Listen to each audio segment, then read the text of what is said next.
그런데 2019년 반도체 시가총액은 삼성이 1위가 아니라 대만 TSMC라는 반도체 회사가 주식 시가총액이 삼성을 앞질렀습니다.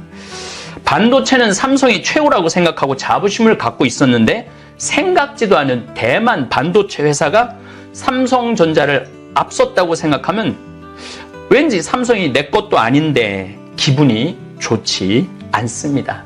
우리가 일본이 우리를 생각하는 거나 우리가 대만을 생각하는 거나 비슷비슷하죠. 미국이 중국 화웨이 기업을 꽁꽁 묶은 이유도 똑같습니다. 중화웨이라는 이름은 중화민족의 미래가 있다라는 뜻의 중화유위를 줄임말이 화웨이입니다.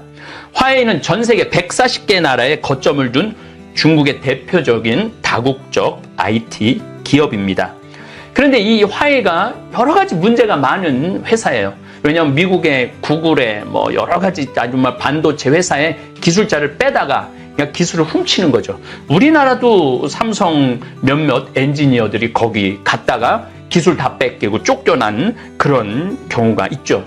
그러니까 도널드 트럼프 미국 대통령이 해적이라고 그랬죠. 도둑이라고 그랬죠.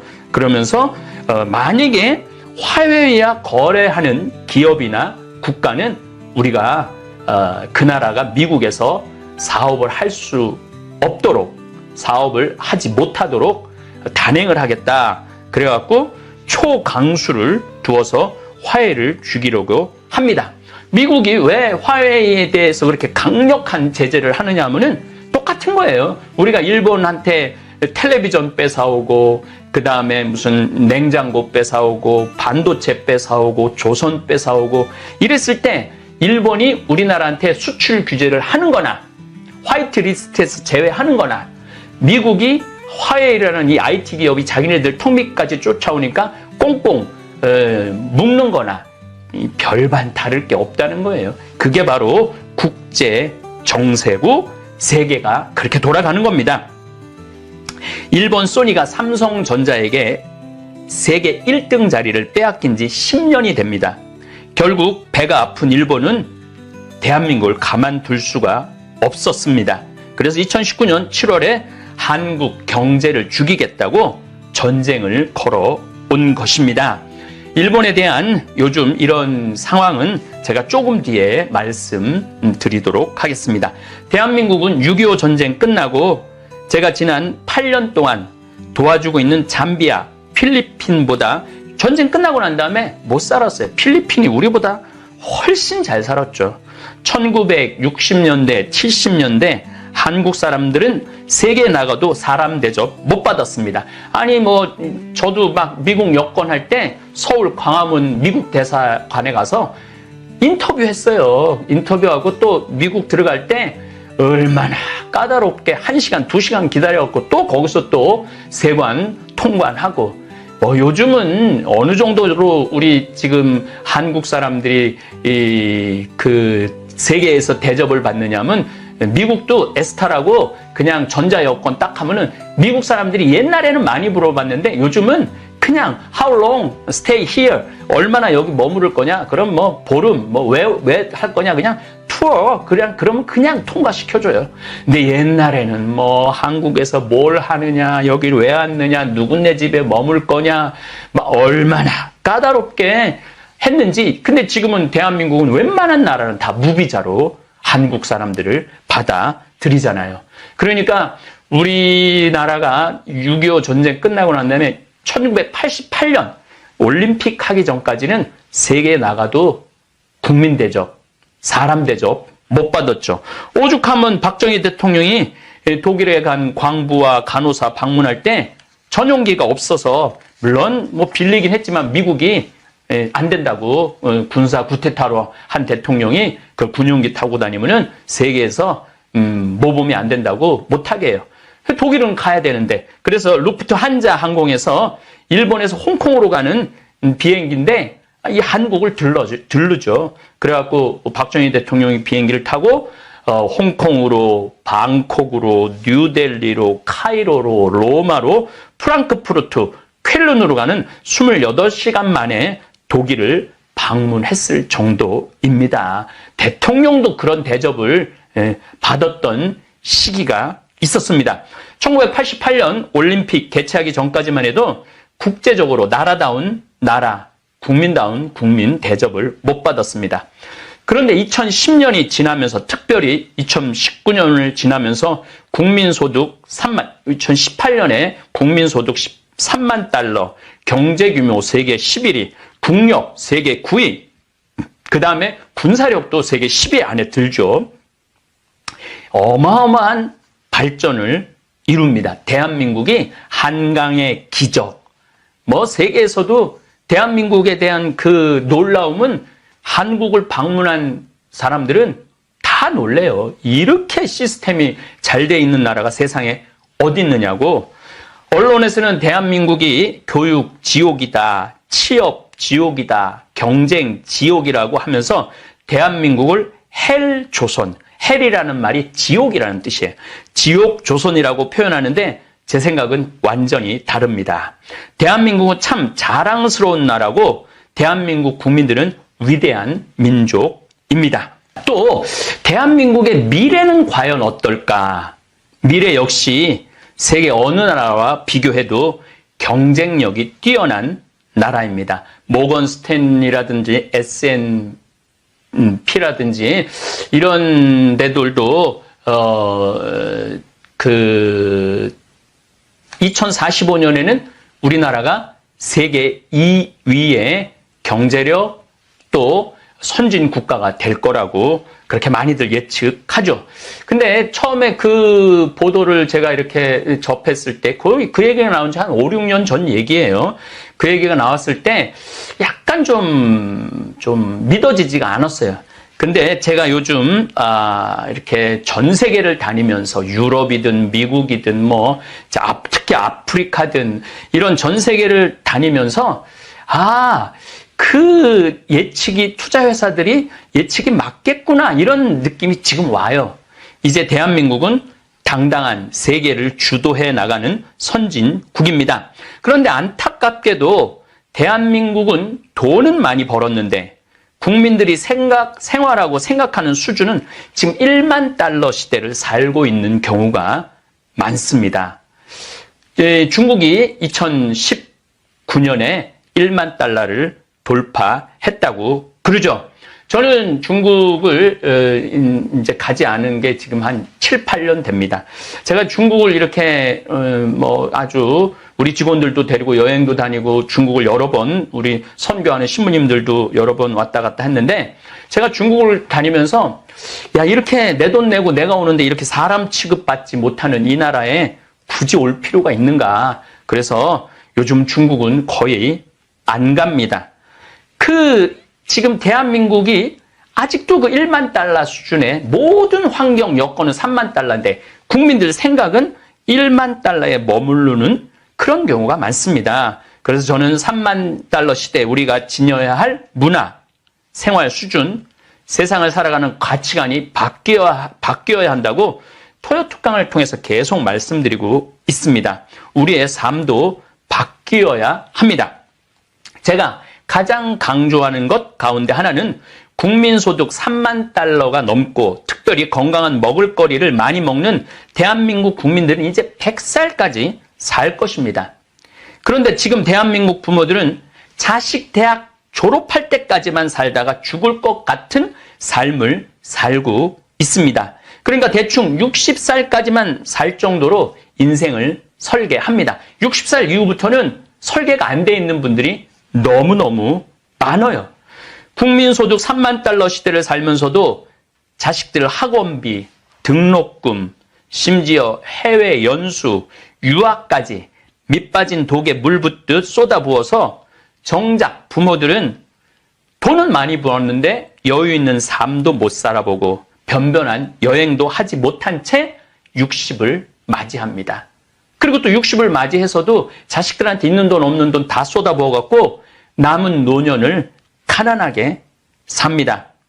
결국 잘 사는 나라 OECD 36개 국가 중 가장 가난한 노년의 삶을 대한민국 어르신들이 살고 있습니다. 현재 노인의 49.6%가 가난하게 삽니다.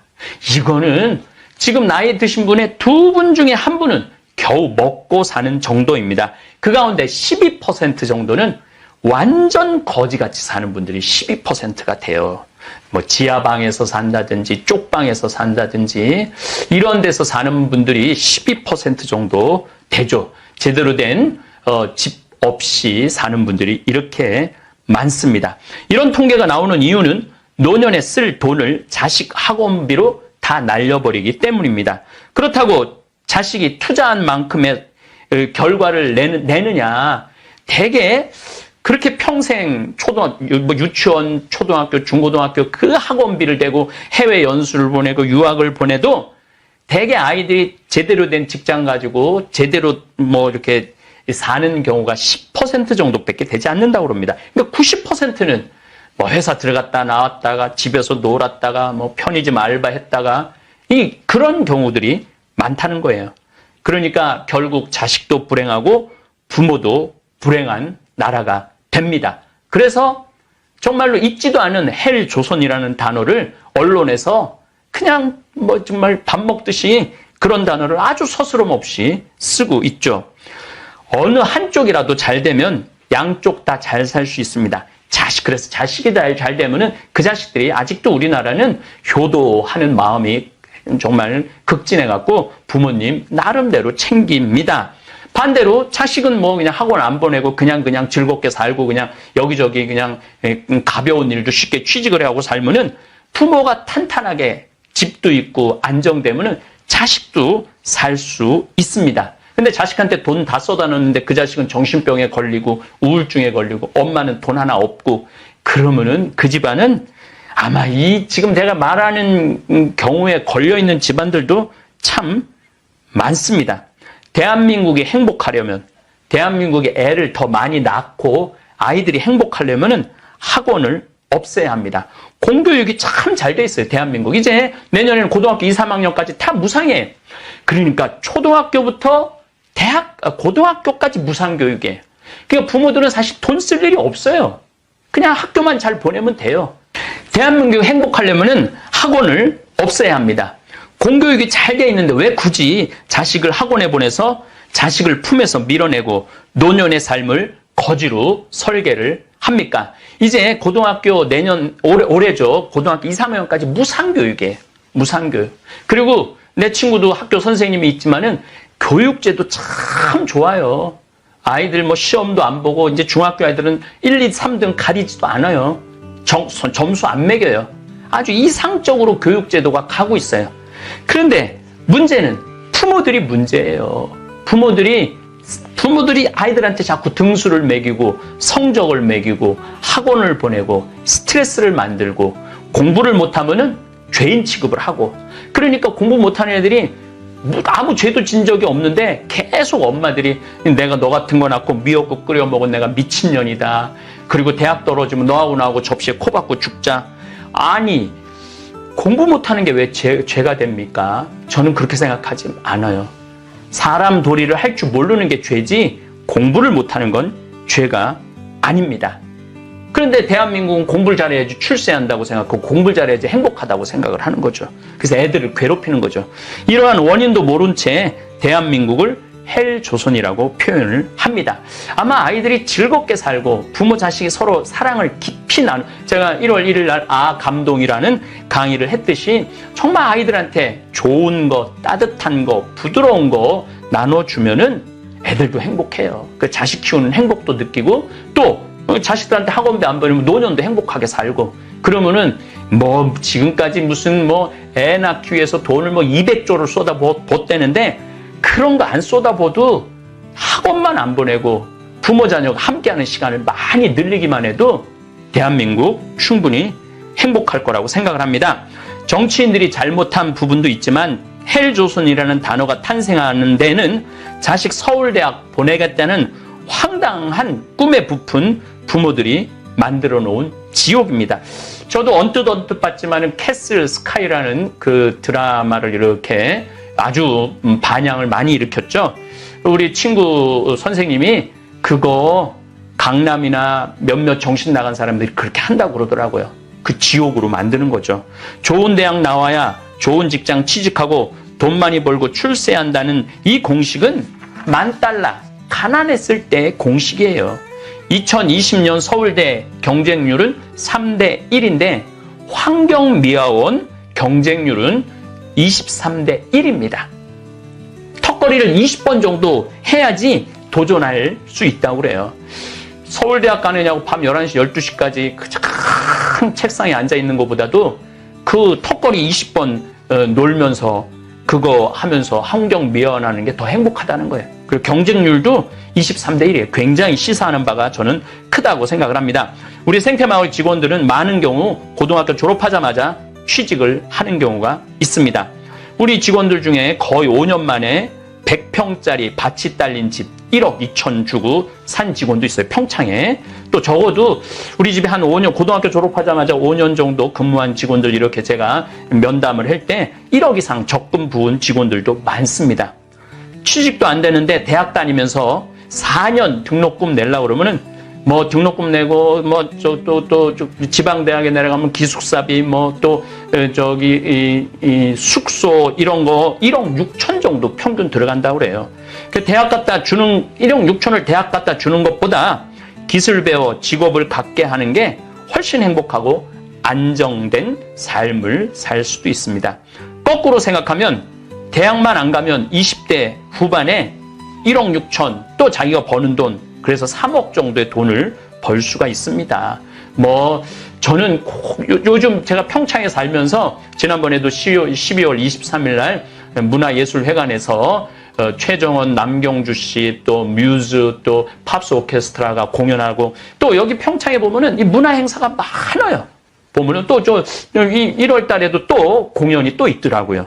아주 요즘은 이 지방자치단체 이게 활성화되면서 지방자치단체에서 예산을 가지고 어떻게 하면은 우리 군민들, 은민들을 위해서 좋은 정책을 펼칠까 굉장히 노력을 많이 합니다. 꼭 서울에 간다고 행복한 거는 아니라는 이야기이죠. 한 3억 정도 돈을 벌 수 있는데 거기다가 학원비만 12년 동안 부모님들이 학원에다가 돈만 안 갖다 주면은 그걸 연금을 부으면은 늙어서 거지처럼 안 살아도 됩니다.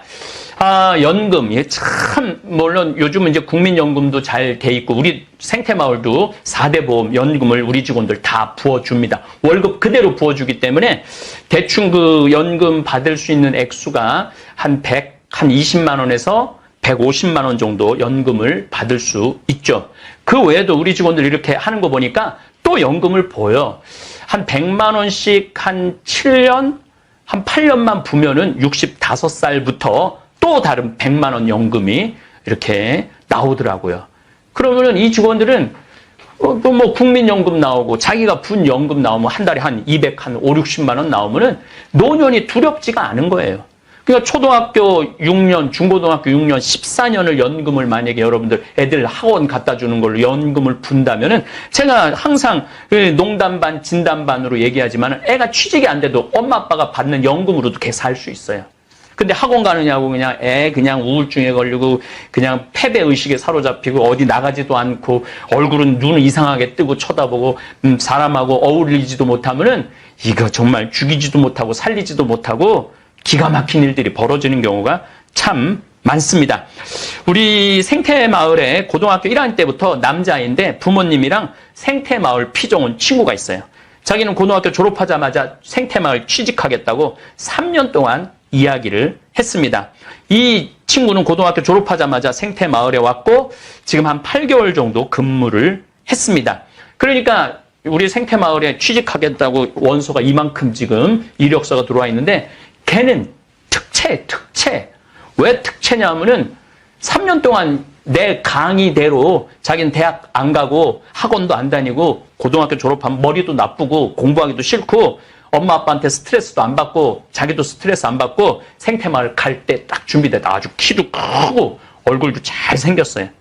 그 친구는 특채해갖고 이제 군대 간다고 이제 1월까지만 하고 휴직을 하고 이제 저한테 지난번에 밥 먹으면서 그러더라고요. 신부님 군대 갔다 와도 또 와도 받아주겠느냐고. 내가 너 경력으로 인정해줄게. 군대 갔다 오는 것까지.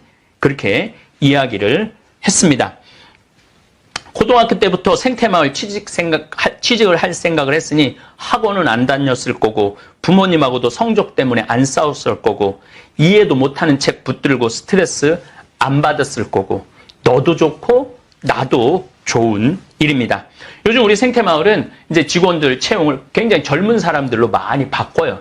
젊은 사람들이 참 도전의식도 많고 컴퓨터 교육을 얼마나 잘 받았는지 컴퓨터도 잘 다루고 우리나라 교육 시스템이 참 좋은 거예요. 이제는 자기가 하고 싶은 일을 할 수 있도록 도와주는 부모가 진정으로 훌륭한 부모 역할을 하는 것입니다. 2019년 11월 20일 기준으로 주택연금 가입자가 7만 명을 돌파를 했습니다. 그러니까 집 잡혀갖고 노년에 돈 쓰는 거죠. 제 말대로 늙어서 자식이 언제 용돈 주나 눈이 빠지게 기다리지 말고 집 잡혀서 속 편안하게 먹고 싶은 갈비 사 먹고 여행도 다니시라고 온천도 다니시라고 지난 20년 동안 방송으로 책으로 때로는 노인대학에 가서 강의를 했습니다. 2019년 작년에 한국주택금융공사 초대 사장님께서 우리 교훈대 저를 찾아오셨습니다. 그리고 제 손을 꼭 붙잡고 신부님 아무리 바빠도 제 말 좀 들어보라고. 그래서 아주 멋있는 노 신사하시더라고요. 그러면서 제 손을 꼭 잡고 신부님 감사합니다. 한국주택금융공사에서 2007년 주택연금 상품을 시작했는데 가입자들 대부분이 내 강의, 신부님 강의를 듣고 용기를 내서 오신 분들입니다. 그러면서 어떻게 이렇게 집을 이렇게 영모기지론 주택연금을 하시게 됐느냐 그러면은 뭐 방송에서 보니까 신부님이 늙어서 자식들한테 용돈 기다리지 말고 그냥 집 잡혀서 쓰고 싶은 대로 다 쓰다가 마음 편안하게 살다가 자식 눈치 볼 것도 없고 서러울 것도 없고 섭섭할 것도 없고 쓰다가 통장에 500만 원만 남기고 죽으라고 그래서 신부님이 집 잡히라고 그래서 집 잡히러 왔다고 말하는 가입자가 많았다고 합니다. 대한민국 노인들 집 잡히는데 1등 공신은 신부님이십니다. 라고 저한테 고맙다고 말씀을 하시더라고요.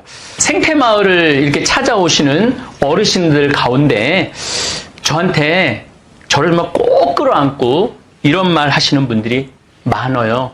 신부님 말대로 자식들한테 줄 것도 없고 받을 것도 없습니다. 제가 집 잡혀서 연금을 받아 쓰는데 얼마나 마음이 편안한지 모릅니다. 그리고 이제 정말 괜찮은 자식들이 저한테 와갖고 이런 얘기를 해요. 신부님 우리 엄마가 평생 돈 1,000원짜리 하나를 벌벌 떨고 살던 분인데 신부님 강의 듣고 돈을 쓰는 재미로 요즘 살고 있다고 그래서 자신들이 너무 좋대요. 엄마가 돈을 안 쓰고 청승을 떨면은 엄마 도대체 왜 그렇게 살아? 좀 그동안 열심히 살았으니까 맛있는 것도 사 먹고 온천도 가고 여행도 가고 그래도 돈 쓰는 게 무서워갖고 안 썼는데 내 강의를 듣고 용기를 내갖고 할머니들이 이렇게 돈을 쓰다 보니까 항상 웃는데요. 그전에는 지지리 복도 없는 년, 남편 복도 없더니 자식 복도 없어. 입에서 나오는 말이 늘 한탄의 말만 나왔는데 요즘은 야 사는 게 참 즐겁다. 생각 하나 바꾸면은 그렇게 즐거운 것입니다. 저도 7만 명의 주택연금 가입하신 분들에게 참 잘하셨다고 박수쳐 드리고 싶습니다. 7만 명 주택연금 가입자들 가운데 아주 재미난 통계가 있습니다.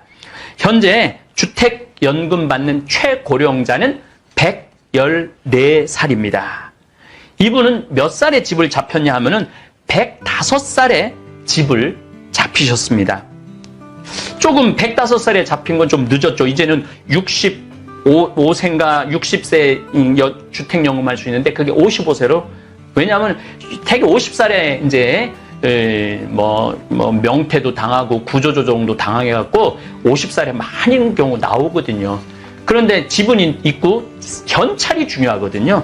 현찰이 참 중요해요. 단돈 100만 원이라도 현찰이 없으면은 못 살아요. 그래서 이번에 제도가 바뀌어갖고 55살부터 주택연금 이렇게 신청할 수 있는 걸로 바뀌었어요. 근데 이분은 104살에 신청해갖고 114살에 105살에 집을 잡혀갖고 114살까지 지금 연금을 받고 있습니다.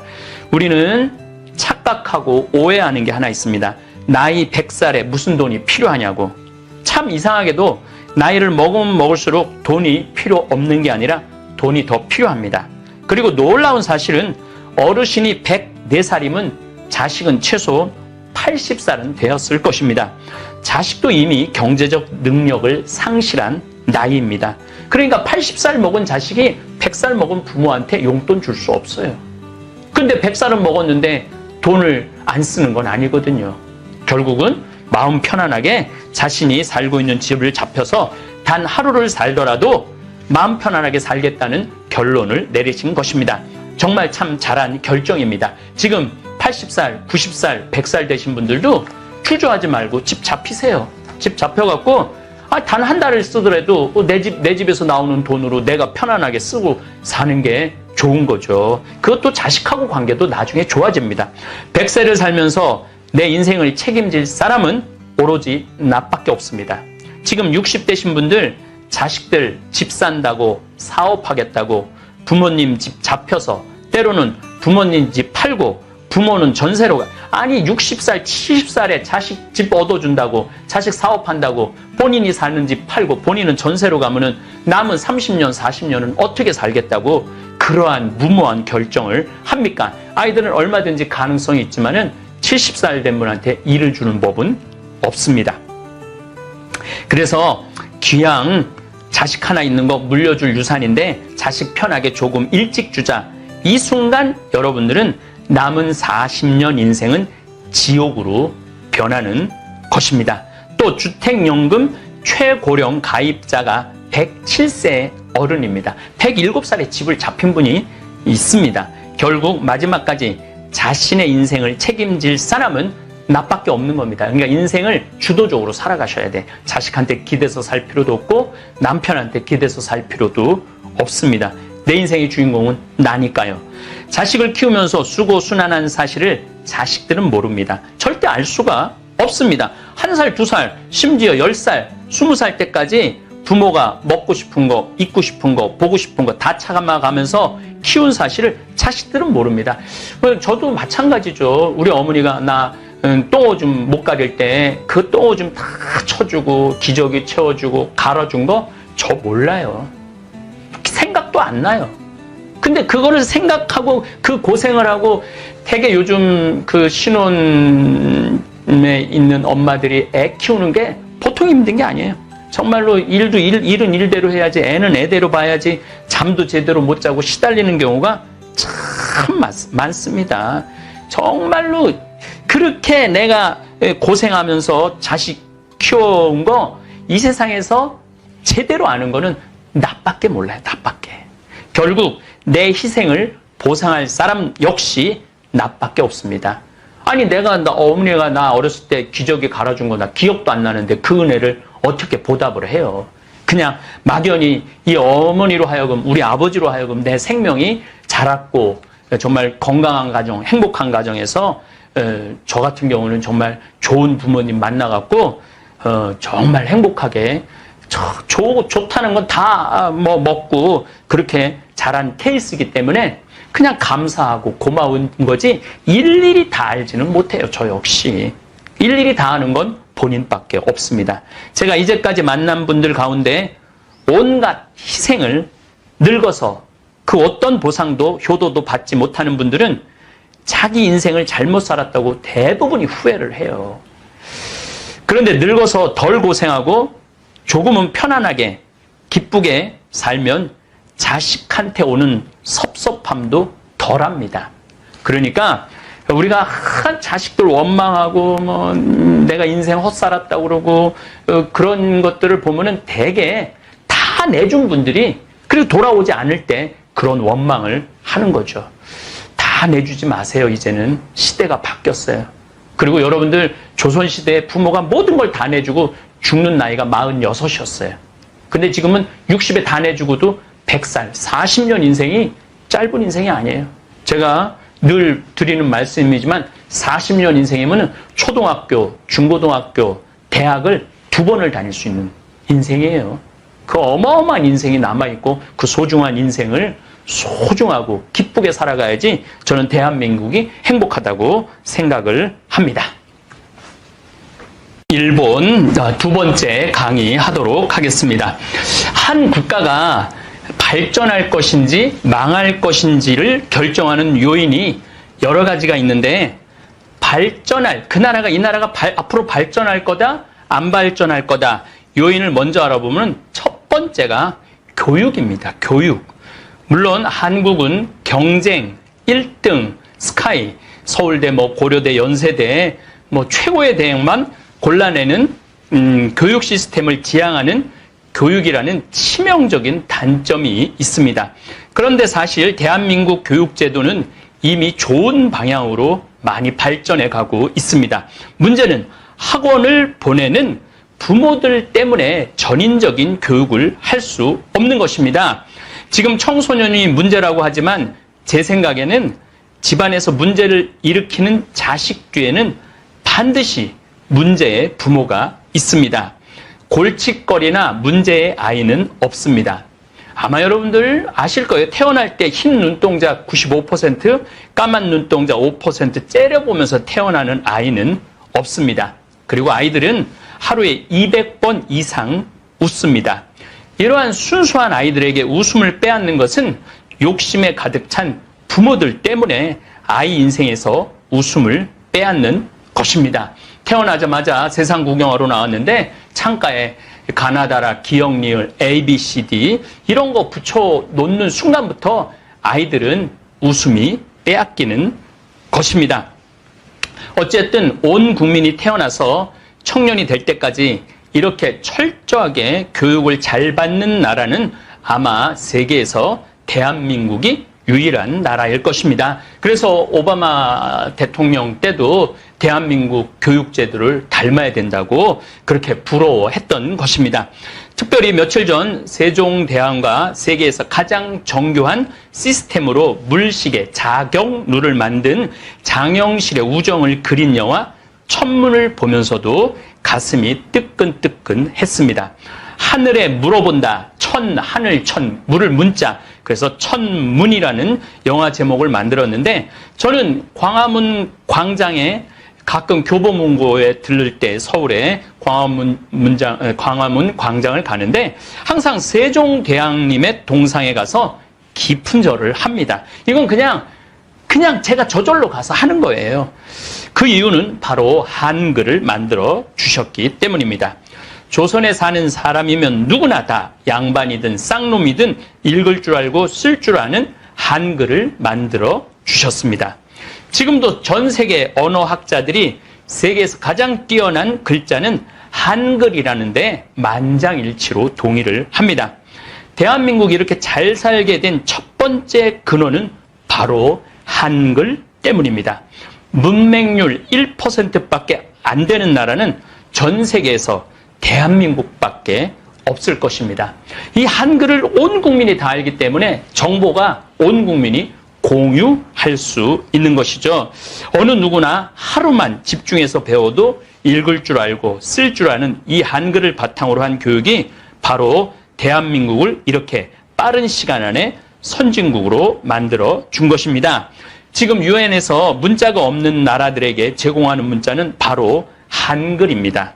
놀랍지 않습니까? 우리나라 글자가 아프리카나 또 동남아시아 이런 아주 국가에서 언어가 없는 부족들에게 우리 한글을 공식 문자로 제공을 해주고 있습니다. 제가 며칠 전에도 우리 인도네시아의 크리스라는 이 잇몸에 종양이 생겨갖고 수술해준 그 아가씨가 독학으로 인도네시아에서 티모르 섬에서 독학으로 공부를 했다고 그래요. 근데 한글을 그렇게 잘 쓰는 거 보면서 정말 우리 한글이 얼마나 위대한 글인지 정말 자랑스럽습니다. 그 한글을 바탕으로 한 교육 시스템은 이 대한민국을 선진국으로 올려놓는데 1등 공신이 한글입니다. 그 한글을 만들어준 우리 세종대왕님께 정말 조선의 왕들 중에 정말로 존경할 만한 왕들이 그렇게 많지 않은데 세종대왕은 진짜 훌륭한 성군이었던 것 같아요. 또 한국의 도로망은 세계 최고일 것입니다. 그리고 인터넷을 기반으로 한 통신체계는 세계에서 가장 빠르고 정말 거의 최고의 통신망을 갖추었습니다. 한글을 바탕으로 한 이 통신망 시스템 구축은 온 국민이 그러니까 그래서 우리 국민들 누구하고 얘기해봐도 다 웬만한 국회의원들보다도 똑똑하고 웬만한 대통령보다 다 똑똑해요. 그 이유가 바로 한글과 정말로 정교하게 갖추어진 또 초고속 시스템을 갖춘 통신망 때문입니다. 또 전국을 아주 촘촘하게 이어주는 교통은 이 나라를 하나의 유기체로 만들어 주는 거죠. 이 4개 섬으로 나눠진 일본, 그리고 우리는 철원에서부터 부산까지가 한 450km밖에 안 되는데 일본은 거의 4,000km가 넘어요. 그게 이제 나라가 이제 큰 게 좋은 시대는 이제 지나갔어요. 얼마나 그 나라가 정보가 잘 돼 있고 도로가 잘 돼 있느냐, 거기에 따라서 경쟁력이 결정되죠. 1년에 365일 단 1초도 끊김없는 전기 공급, 그리고 즉시 처리해주는 행정력은 대한민국을 튼튼하게 하는 기반입니다. 얼마 전에 스페인에서 우리 한 국민이 죽었는데 자기 퇴근한다고 그냥 가버리고 부모들이 시신을 찾으러 갔는데, 그래요. 미국이나 유럽에 가면은 우리 국민들이 거기 가고 제일 먼저 견뎌야 되는 거는 정부 기관, 행정 기관에 가고 기다리는 거예요. 그리고 점심시간만 되면 즉시 퇴근, 밥 먹으러 가고 퇴근 시간 되면 아무리 줄이 많이 기다려도 그냥 가요. 우리나라처럼 주민등록증 그냥 번호 매기고 그냥 그 자리에서 뽑아 나오는 나라는 세계에서 대한민국밖에 없습니다. 여권도 하루 만에 딱 처리되는 나라가 세계에서 대한민국밖에 없어요. 그 다음에 상하수도. 제가 여기 지금 도돈리에 살고 있는데, 이제 저 대상리 대하리가 평창에서 가장 그곳 지나면 바로 영월인데, 그 대상리 대하리까지 이제 수도가 공급이 되죠. 정말 이 상하수도 시스템도 얼마나 잘 돼 있는지 정말 놀라울 정도입니다. 우리 국민들은 그걸 잘 모르죠. 다른 나라하고 비교할 기회도 없고, 그래서 조금만 먹으면 잘못돼도 생 난리를 치고 인터넷에 올리고 그러는데, 제 생각에는 좀 다녀보시면은 한국이 얼마나 경쟁력이 있는 나라인지 아마 아실 겁니다. 잠비아도 하루에 6시간 전기가 들어옵니다. 아무 때나 나갔다 아무 때나 들어와요, 전기가. 북한은 예전에는 1시간 정도 전기가 들어왔다고 그러는데 요즘은 30분 정도밖에 전기를 공급해주지 않아요. 그럼 전기가 들어올 때 배터리에 충전을 막 해요. 배터리 충전을 막 해갖고 그 배터리에 충전한 걸로 이제 전기 안 들어올 때 불도 켜고 저녁에 공부도 하고 몰래 텔레비도 보고 그러죠.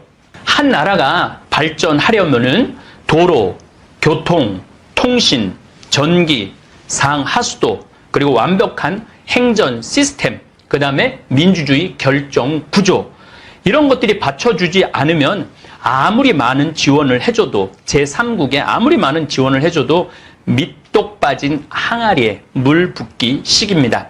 제3세계들이 아무리 많은 지원을 해줘도 10년 지나도 20년 지나도 그 모양 그 꼴인 이유가 국가 기반 시설이 따라주지 못하기 때문입니다. 이제 우리나라는 서울서부터 부산까지 2시간 보통 한 반 정도 걸린다고 그러죠. 근데 조금 있으면은 앞으로 20분, 30분 내에 서울서부터 부산까지 연결해 줄 수 있다고 그럽니다. 그렇기 때문에 온 나라가 하나의 유기체로 발전해 나갈 수 있는 것이죠.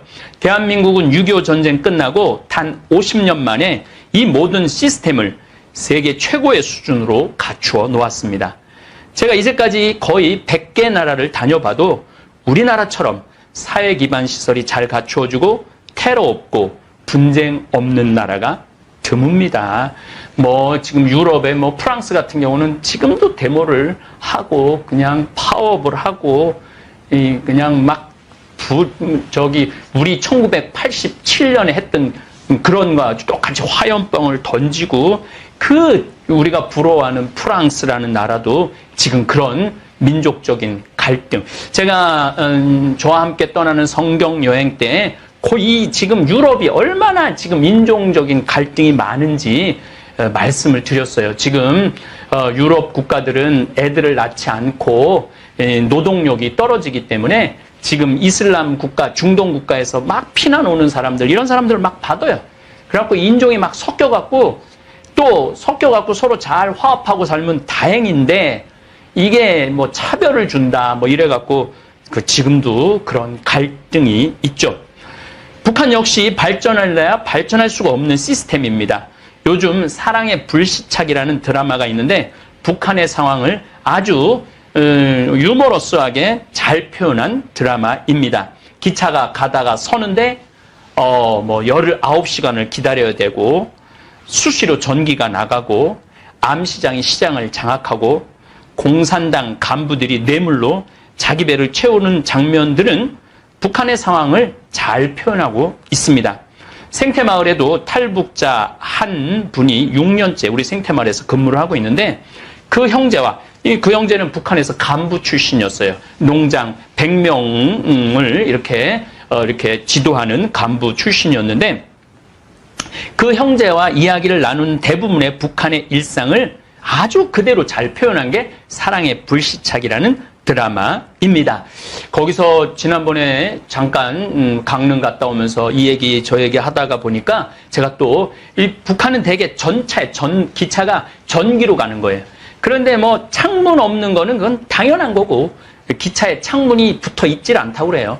거기다가 대개 그 기차 안에 타는 다행인데, 지붕 위에 기차가 가끔 오니까 지붕 위에 기차를 이렇게 빌려서 가는데, 이 사람들이 깜빡하고 머리를 들면 그 전기에 감전이 돼갖고 죽는 사람들이 그렇게 많다고 그래요.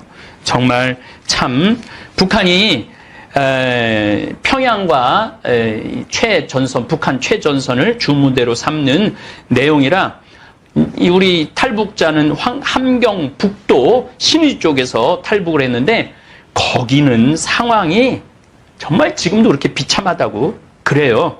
어쨌든 북한을 이해하는 데 많은 도움을 주는 드라마인 것 같아요.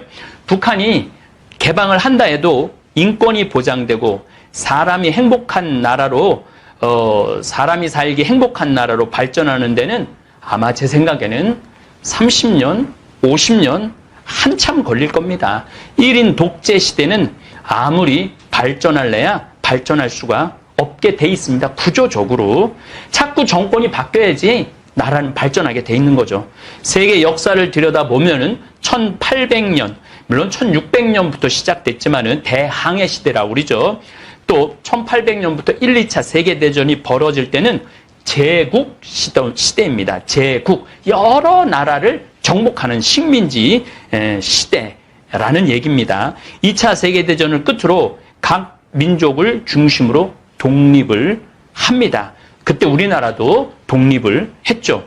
바로 군인이 정권을 잡는 군부시대가 전개가 됩니다. 그리고 군부시대를 끝으로 독재시대가 전 세계에 펼쳐집니다. 아직도 군부시대를 지내고 있는 나라도 있고 독재시대를 맞는 나라도 있습니다. 대한민국은 약간 뒤바뀌었지만은 이승만 12년 독재와 박정희 18년 군부 독재와 그 아류인 전두환, 노태우를 끝으로 김영삼 민주화 시대를 맞이합니다. 요 시대가 한 40년 정도 되는데, 전 세계에서 요 과정을 식민지 시대, 군부 시대, 독재 시대, 그리고 자유민주주의로 넘어가는, 지금도 뭐 민주주의로 넘어가지 못한 나라들 세계에서 수두룩해요. 근데 우리나라는 1987년 요걸 기점으로 해서 민주화 시대를 맞이하게 됩니다. 전 세계에서 가장 빠른 시간에 민주화를 이룬 민족입니다. 경제 발전과 민주화가 전 세계에서 가장 빠른 시기에 이루어진 가장 모범적인 나라가 대한민국입니다. 이 첫 번째 시발점이 바로 세종대왕님께서 만들어 1446년 반포한 훈민정음이라는 바로 한글 때문입니다. 그러니까 대한민국의 미래가 없다는 식의 부정적인 생각은 이 신년 초에 하지 마시고 희망을 품고 사셔도 됩니다. 그리고 이제 자녀 교육은 대학 나온 것이 중요한 것이 아니라 기술을 가지고 있고 그다음 초등학교, 중고등학교 때 부모님하고 덜 싸우고 부모님하고 사랑을 나눈 아이가 커서도 정말 직장, 어느 직장을 가든 서로 화합하고 살 수가 있어요. 공부만 하고 1등만 하는 아이들은 나중에 직장에 가서 화합하지 못해요. 그래서 뭐 대기업에 취업한 아이들 중에 뭐 1년 반, 2년 사이에 반이 나온다고 그러죠. 저도 인류대학 나와갖고 집에서 노는 아이들 또 그런 상담을 많이 받고 있습니다. 자, 이제 제가 왜 일본이라는 주제로 강의를 하는지 본론을 말씀드리겠습니다. 일본은 정확하게 임진 1592년에 시작하고 1597년 9년에 전쟁이 끝나죠. 이때 1600년에 임진왜란 끝나고 난 다음에 도요토미 히데요시는 죽죠. 도쿠가와 이에야스라는 쇼군, 지금 아베 같은 총리직 대장군 집안이 250년을 통치합니다. 그리고 1844년 미국에 의해 강제로 개항을 합니다. 그래서 미일 수호 불평등 조약이라고 그러죠. 그 후로 영국과 유럽 각국과 개항을 하는데 불평등 조약으로 일본은 많은 국부를 빼앗깁니다. 이에 사카모토 료마라는 젊은이가 일본이 살아나려면 영주, 다이묘, 일본은 천황, 쇼군, 다이묘, 사무라이, 그 다음에 일반 백성입니다. 이렇게 나눠져 있죠. 제가 일본의 이해 강의 1강의부터 11강의까지 들으시면은 제가 무슨 말을 하는지 쉽게 이해를 하실 겁니다. 260개나 되는 영주죠, 영주. 이런 번을 해체하고 천황 중심으로 모여야 한다고 주장을 하고 다이묘 해체에 앞장선 일본인이 가장 사랑하는 영웅 사카모토 료마와 그 다음에 지금 아베가 가장 존경한다는 요시다 쇼인, 일본 신사의 1호로 합사된 사람이 요시다 쇼인이라는 사람이에요. 이 요시다 쇼인은 정한론을 펼칩니다. 정한론이라는 것이 뭐냐면은 조선을 정복해서 조선의 쌀을 얻고 조선인들을 앞장세워 만주를 정복해야 일본이 서구 열강에 빼앗긴 국부를 되찾을 수 있다고 주장을 하는 것입니다. 그리고 일본은 1867년 260개나 되는 영주 체제를 없애고 천황을 중심으로 하는 이 메이지 천황을 원년으로 삼는 메이지 유신을 단행합니다.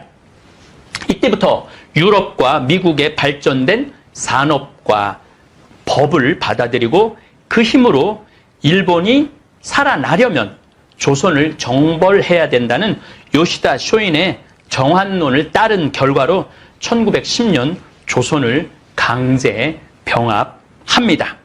네, 이 일제 강점기 35년, 누군 또 36년이라고 그러는데 이 35년 동안 일본 제국주의자들은 꽃감 빼먹듯이 조선의 쌀, 목재, 금, 각종 철광석을 착취해 갖고 미일 태평양 전쟁 때는 조선의 젊은이들을 징병에 가서 강제 노역을 시켰습니다. 일본 광산에서 도망가는 조선인을 붙잡아다 발목을 자르고 굶겨 죽였습니다. 그 지금 증언이 그 일본 사람이 그걸 다 찾아다니면서 증언록을 만들어 놨어요. 그래갖고 아마 그 자료들이 앞으로도 우리 유튜브를 통해서 여러분들 저를 통해서 아마 또 많이 듣게 될 것입니다. 태평양 전쟁 마지막 때에는 조선과 중국의 딸들을 붙잡아다가 성노예로 만들어 거의 미쳐가는 일본 군인들의 성욕을 채워 주었습니다. 일본 제국주의 시대 일본 사람들에게 윤리나 정의를 찾아보기는 힘들었고 침략과 도둑질에 미쳐서 날뛸 시기였습니다. 그리고 전쟁이 끝난 뒤 미국의 폭격으로 온 나라가 일본 열도가 그냥 전부 폭격으로 폐허가 된 상태에서 7,100만 명이나 되는 국민 전체가 5년 동안 거지처럼 살았습니다.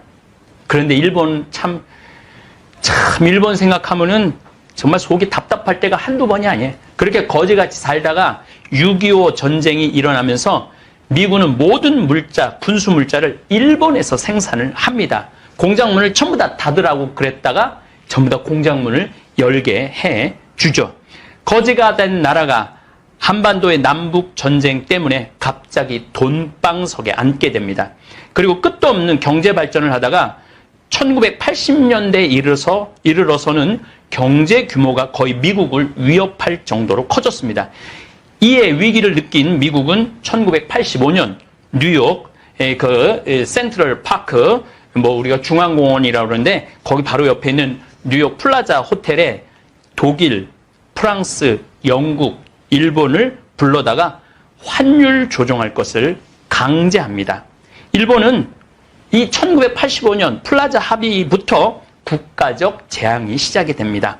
이게 엔화, 이게 만행짜리인데 제 기억으로 이게 많이 뛰었을 때 이게 달러로 만행인데 달러로 이게 우리나라 지금 10만 6천 원이에요. 이게 우리나라가 지금 100달러가 10만 1,600원 정도 되죠. 근데 이 만행짜리가 한참 엔화가 올라갔을 때는 이게 얼마까지 우리나라 돈으로 됐느냐면 거의 1,900원. 그러니까 이 만행이면 19만 원, 20만 원대까지 올라갔어요. 근데 엔화가 이게 올라가면 문제가 뭐냐면은 수출이 안 돼요. 너무너무 비싸니까 이게 받아들이기가 쉽지가 않습니다. 이때부터 일본은 돈의 가치는 뛰었고 돈은 흘러 넘치고 돈을 투자할 때는 찾지 못하고 그 결과 땅과 건물에 투자하기 시작합니다. 은행도 땅이나 건물 가치보다 더 많은 돈을 대출해 주어서 너도 나도 땅에 주식에 투자하기 시작합니다. 얼마나 이때 이 대출을 심하게 해줬느냐면은 이 땅의 가치가 1억이면은 은행에서 1억 1,000만 원을 꿔줬어요. 왜 우리 1억 가치밖에 안 되는데 왜 1억 1,000만 원을 꿔주느냐고. 이거 땅 뛸 거니까 미래에 땅 뛸 것까지 계산해서 더해줄 수 있다고. 그래서 그냥 돈이 흘러 넘치니까 그렇게 대출을 해줍니다. 그런데 이게 1990년에 들어서서 수출은 줄어들고 주식은 반토막이 납니다. 반토막이 더 나죠.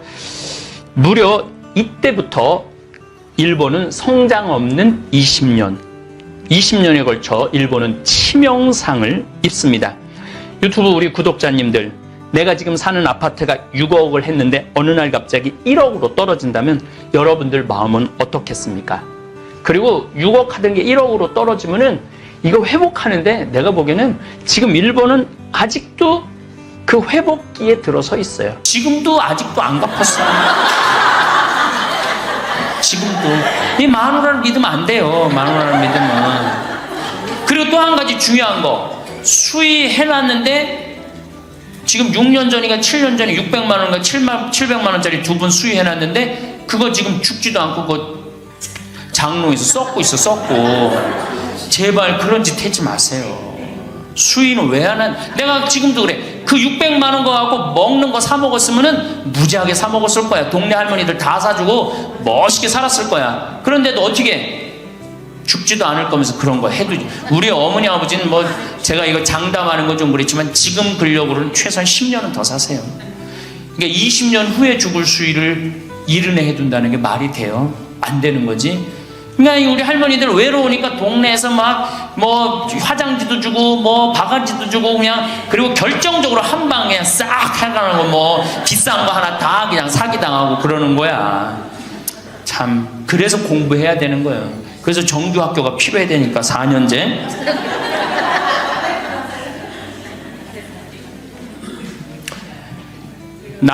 배우자를 믿지 마라. 두 번째 누구를 믿지 마라? 자식을 믿지 마라. 올해 아주 재미난 통계가 하나 나왔어요.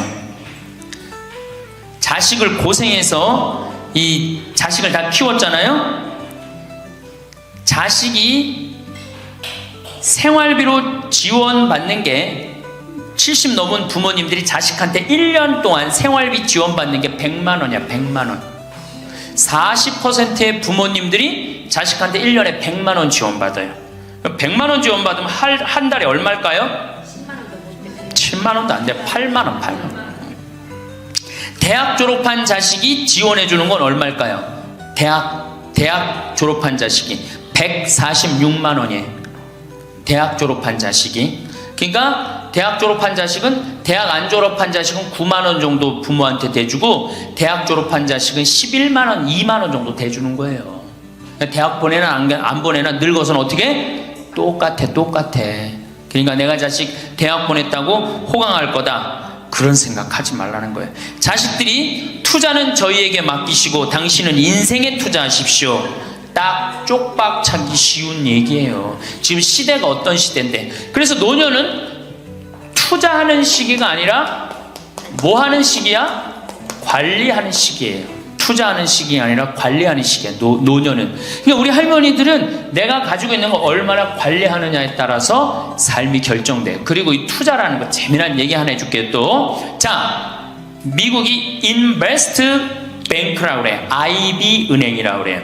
투자 은행이라고 그래. 미국 놈들이 우리나라 IMF 터졌을 때 자기네들 은행에서 투자 막 해갖고 우리나라 거 다 싼 값으로 다 사갔죠?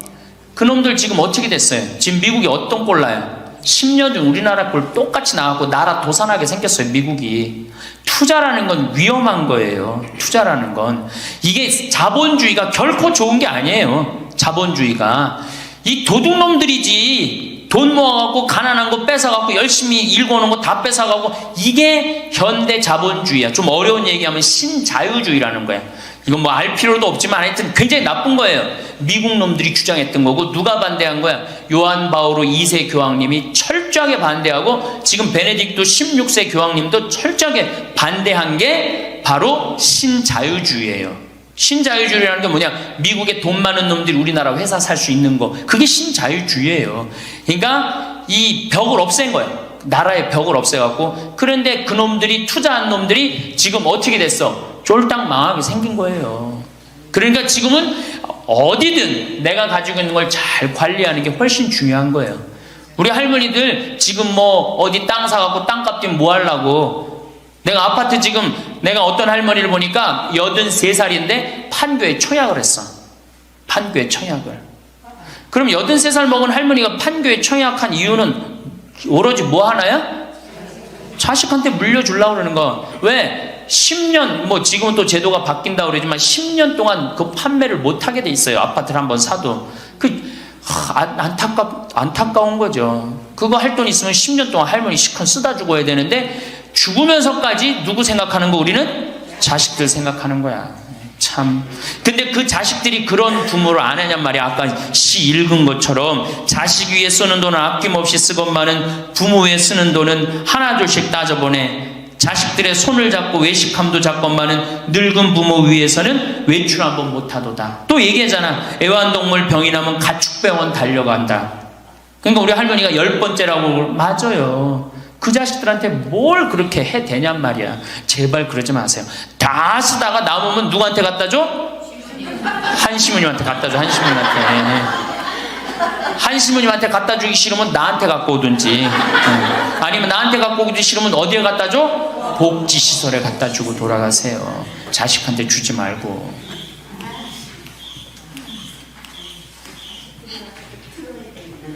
자, 이거 다 들어요. 평화방송 나중에 다 볼 거니까 걱정하지 마시고. 자, 인간은 살아있는 동안 기필코 노년기를 맞이할 수밖에 없다. 각기 연령층에 따라 특별한 은총을 갖고 있기에 늙는다는 것을 굳이 슬퍼할 이유는 없다. 늙었다는 것이 어떤 특별한 자랑이 될 것도 아니련만 고집들이 보통이 아닌 것이 오히려 서글프다. 늙어서 친구들이 더 그리우면서도 만나면 너그럽게 이해하고 보살펴 하련만 남의 탓 들춰내면서 자기 우정의 교류를 단절시키는 것이 아쉽다. 자꾸 나이를 먹으면 단절을 한단 말이야. 그러지 말라는 거예요. 마음도 넓게 가지고. 살아온 길이 각기 다르기 때문에 너와 내가 서로 다름을 깊이 인정하여야 하지만 자기만의 삶의 길이 옳은 것인 양 우쭐대는 모습이 우습다. 늙어서는 새롭게 만나게 되는 사람도 점점 적게 된다는 것을 알고 만났던 사람들에게 더욱 애정을 쏟으면서 만났던 것을 아름다움으로 간직하고 소중하게 여겨야 한다. 그러니까 우리 할머니들 비산동 성당에서 10년, 20년 같이 다 사귀어왔던 친구 아니에요? 그러니까 누구한테 더 각별해야 돼? 친구들한테 더 각별해야 된다는 거예요. 지난 세월의 삶이 소중한 것이고 거룩한 것이기 때문에 지금 흐르는 이 순간들을 정성을 들여 값지게 살아야 한다. 그러니까 지금 값지게 살아야 된다는 거예요. 값지게. 예. 그 구리에 있는 성 베드로 대학이라는 구리 성당에 있는 성 베드로 성당에 강의를 갔어요. 그랬더니 강의하기 전에 할머니들이 다 일어나더라고. 봉사자들이 딱 앉더니 수업하기 전에 한 번씩 노인 10계명을 딱 하는데 그분들이 정한 것 같아. 근데 너무 멋있더라고. 그래서 요거 읽어 한번 드릴게요. 1. 당황해하거나 성급해하지 말고 뛰지 말라.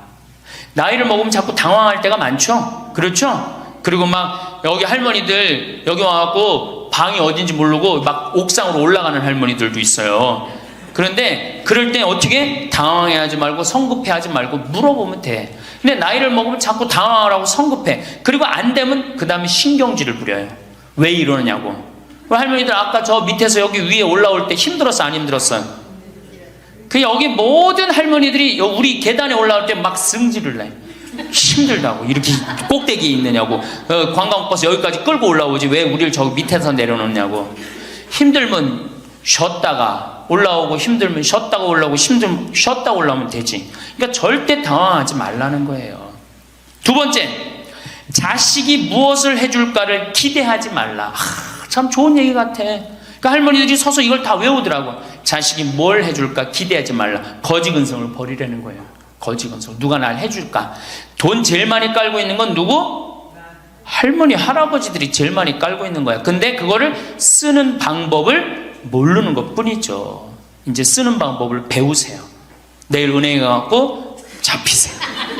잡혀갖고 대출해갖고 한 달에 100만 원씩 딱딱 연금으로 이렇게 빼서 딱딱 쓰는, 돈 쓰는 재미로 늙어서 살아야지 그 재미 없으면 못 살아요. 예. 세 번째, 고집 부리지 말라. 고집 부리지 말라.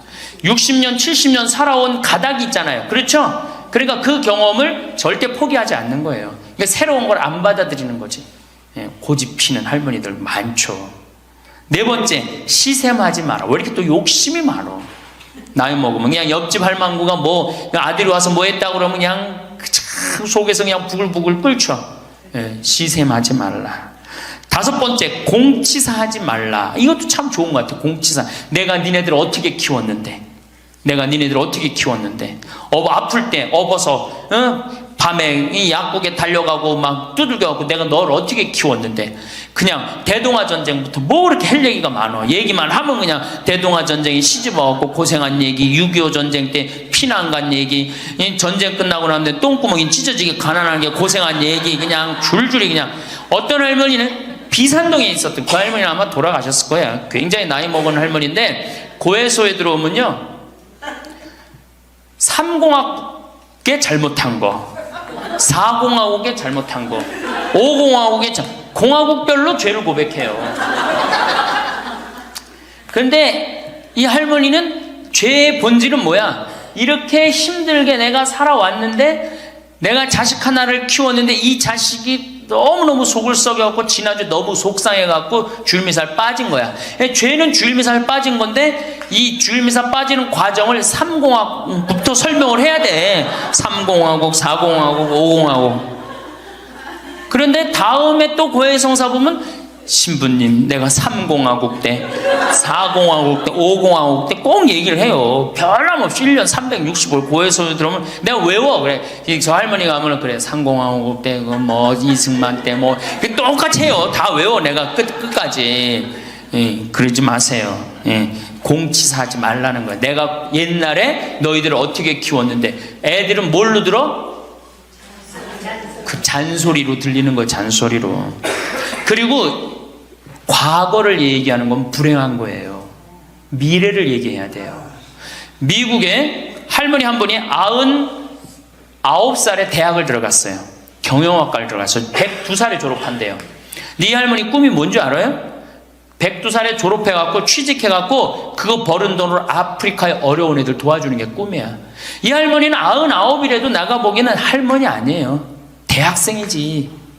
나이는 숫자에 불과한 거예요. 나이는. 그러니까 우리 할머니들 과거 얘기하지 말어. 뭘 얘기해? 미래. 앞으로 뭘 할 거다. 내가 앞으로 3년 동안 돈 모아서 성지순례 갈 거다. 김경환 성당 갈 거다. 3년 동안 돈 모아서 내가 제주도 이시돌 목장 갈 거다. 내가 돈 모아갖고 뭘 할 거다. 미래를 얘기하란 말이야.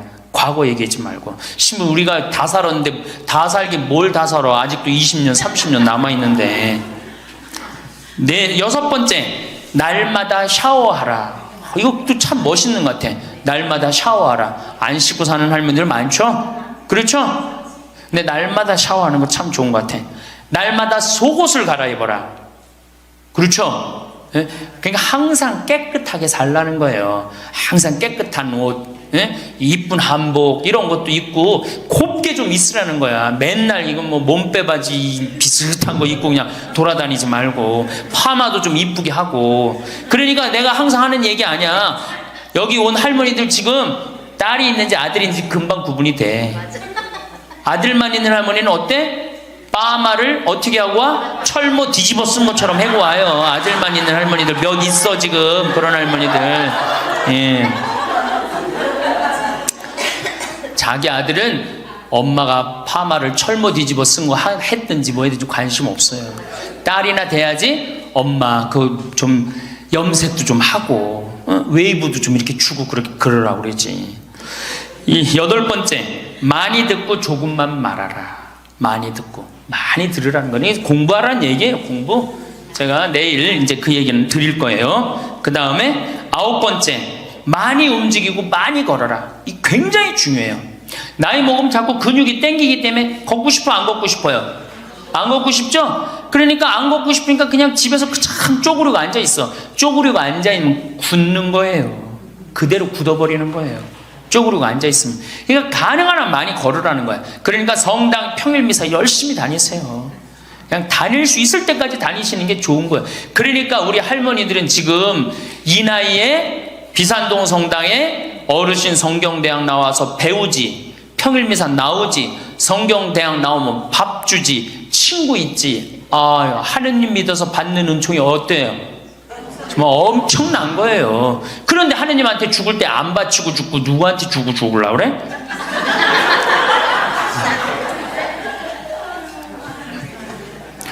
외국의 신앙이 깊은 사람들은요, 죽을 때 다 교회에 기증하고 죽어요.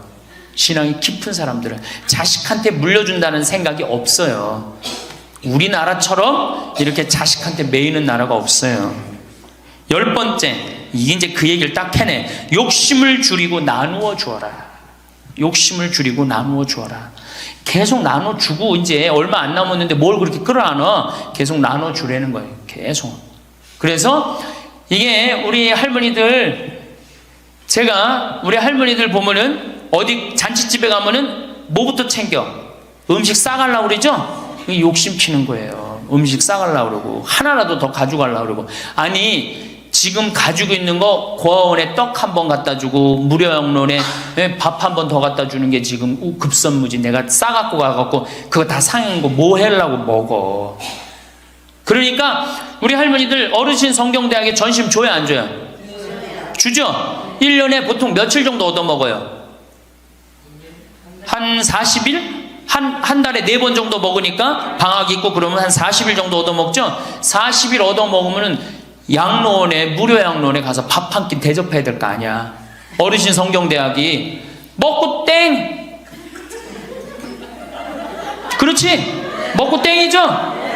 그러니 이게 이게 하느님의 자식이 아닌 거지. 껍데기만 자식인 거죠. 이제 어떻게? 욕심을 줄이고 나누어 주어라. 난 이 구리성당 그 성베드로 대학에서 일어나고 이걸 외우는데 멋있더라고요. 그러니까 우리 할머니들도 이렇게 노년을 멋있게 사세요.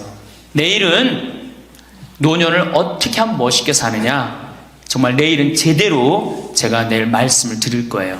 그래서 우리 할머니들 이제 이거 끝나고 여 바깥에 지금 이제 모닥불 피고 놀 거죠? 네, 모닥불 지금 펴줄 거야.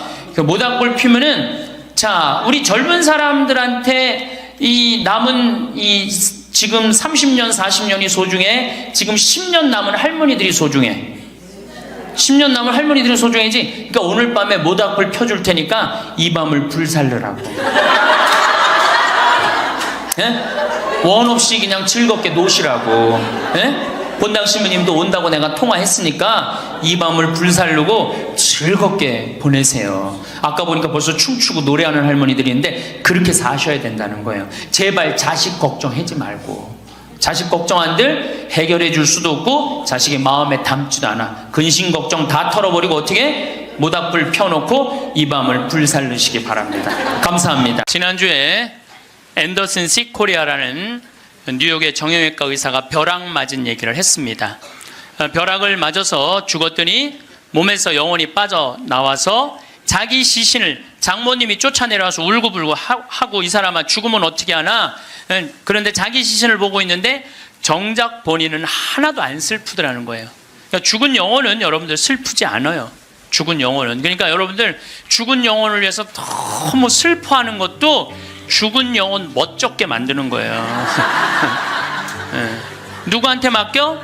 하느님한테 맡겨야 돼요. 그래서 저는 그 세월호에서 희생된 물론 어른들 55명 그것도 잊으면 안 되죠. 그분들도 잊으면 안 돼요. 우리가 어른들 55분 잊으면 안 되고 더욱이 피지 못하고 세상을 떠난 우리 249명의 우리 학생들도 전부 누구 손에 누구 자비에 맡겨야 돼요? 하느님 자비에 맡겨야 돼요. 그래서 너무 하느님 자비를 안 믿는 것도 내가 보기엔 문제가 있는 것 같아요. 아니 하느님이 이 세상 구원하려고 당신 아드님 보냈는데 그렇게 억울하게 죽은 애들 천국에 안 데리고 갔겠어요? 그러니까 천국에 데려갔다고 여러분들도 굳게 믿으시고 그 아이들을 위해서 가끔 기도 중에 특별히 이 위령성월 때 기도 많이 해주시기 바랍니다. 어쨌거나 하여튼 이 앤더슨 시 코리아는 의사는 딱 자기 몸이 나왔을 때 영혼이 나왔을 때 아 내가 죽었구나, 내가 이제 떠날 때가 됐구나. 보통 2, 3분 사이에는 죽었는지 샀는지 구분도 못한대요. 현실인지. 그래서 이거를 미국에서는 NDE라고 Near Death Experience라고 그래요. 임사체험, 근사체험, 죽음 체험이라고 그래요. 죽음의 선상에서 왔다 갔다 하는 거예요. 죽음의 선상에서. 그래서 이제 아내하고 딸하고 마지막 작별을 해야 되겠다 생각을 하고 아내하고 딸이 있는 호텔로 걸어가려고 그러는데 걸어가지지가 않더래요. 여러분들 죽은 영혼들이 처음으로 착각하는 게 육신이 아직도 있는 줄 안 되는 거예요. 처음으로 착각. 육신은 이미 저기 누워있고 영혼만 나온 거예요. 그래서 육신이 있는 줄 알고 차가 지나가면은 그 차를 피하려고 막 그런다는 거예요. 육신도 없는데 육신이 있어야지. 이 육신이 내가 이 물질이 나라는 물질하고 마주치면서 이 막는데 나는 이미 물질이 없어진 건데 영혼인데 걸어가려고 하니 걸어가지지 않고 쫙 떠서 가더래요. 허기야 여러분들 동양 귀신 서양 귀신 중에 걸어다니는 귀신 봤어요? 귀신들은 다 떠서 다녀요. 다 떠서. 여러분들 저기 전설의 고향을 봐도 저기 귀신들 보면 다 날라다니잖아요. 다 하다못해 중국 강씨도 이러고 다 떠다녀. 쫙 떠서 가더래. 그래갖고 이제 문을 열으려고 그랬는데 문 열을 필요도 없더래요. 그냥 몸이 통과돼서 들어가더래요. 이것도 성서에 다 나오는 거예요. 예수님이 부활하시고 난 다음에 제자들이 문 걸어 잠고 있었을 때 어떻게 했어요? 문 열지도 않고 그냥 그 안에. 그러니까 저는 요즘 과학이 발달하면서 많은 의사들이 죽은 사람들의 증언을 채취를 하고 연구를 하면서 그 내용이 신약성서에 다 나와 있어. 아니 죽었다가 부활한 우리 예수님 죽었다 부활하셨잖아요. 그렇죠. 죽은 사람 살려낸 거 예수님 다 살려냈잖아. 예수님 영원히 부활하시면 다볼산에서 거룩한 변모할 때 얼굴은 해와 같이 빛나고 온몸은 빛난다. 죽었던 사람들이 하늘나라에서 올라가서 본 장면 그대로 다 신약성서에서 예수님이 다 보여주신 거야. 다 보여주신 거예요. 근데 우리는 그렇게 예수님이 보여줬는데도 다 필요 없어. 죽은 아버지가 살아 돌아와서 얘기를 해줘야 돼. 우리는 다 필요 없어. 죽은 아버지가 살아 돌아와야 돼. 다른 사람 필요 없어. 참. 그래서 쫙 떠서 가서 아내하고 딸이 있는 호텔을 딱 들어가 보니까 아내하고 딸이 얼굴에 막 페인팅을 하고 놀더래요. 근데 정작 자기는 안 슬프더래요. 떠나야 되겠구나 라고 이제. 그래서 구말리라고 그러냐. 구말리. 그래서 그 죽은 사람들의 특징이 그 저 빛 있는 데까지 가는 여행길이 그렇게 멀게 느껴진대요. 근데 그 속도가 너무너무 빠르다는 거예요. 그래서 여러분들, 우리 죽은 영혼들 잘 떠나가라고 죽으면은 마당에다가 못 떠나요. 사자밥 떠놓잖아요. 맷밥이라고, 흰쌀밥 3그릇, 신발 3켤레, 국 3그릇, 그 다음에 엽전 3입 놓잖아요. 그게 뭐예요? 저승사자 둘 오니까 둘하고 죽은 본인 잘 떠나보내라고. 그리고 어디는 또 간장까지 떠놓는데요. 간장을 왜 떠놓는지 아세요? 이게 짜게 먹으면은 물 자꾸 먹히려고 중간에 서서 물 먹는다고, 천천히 떠나가라고.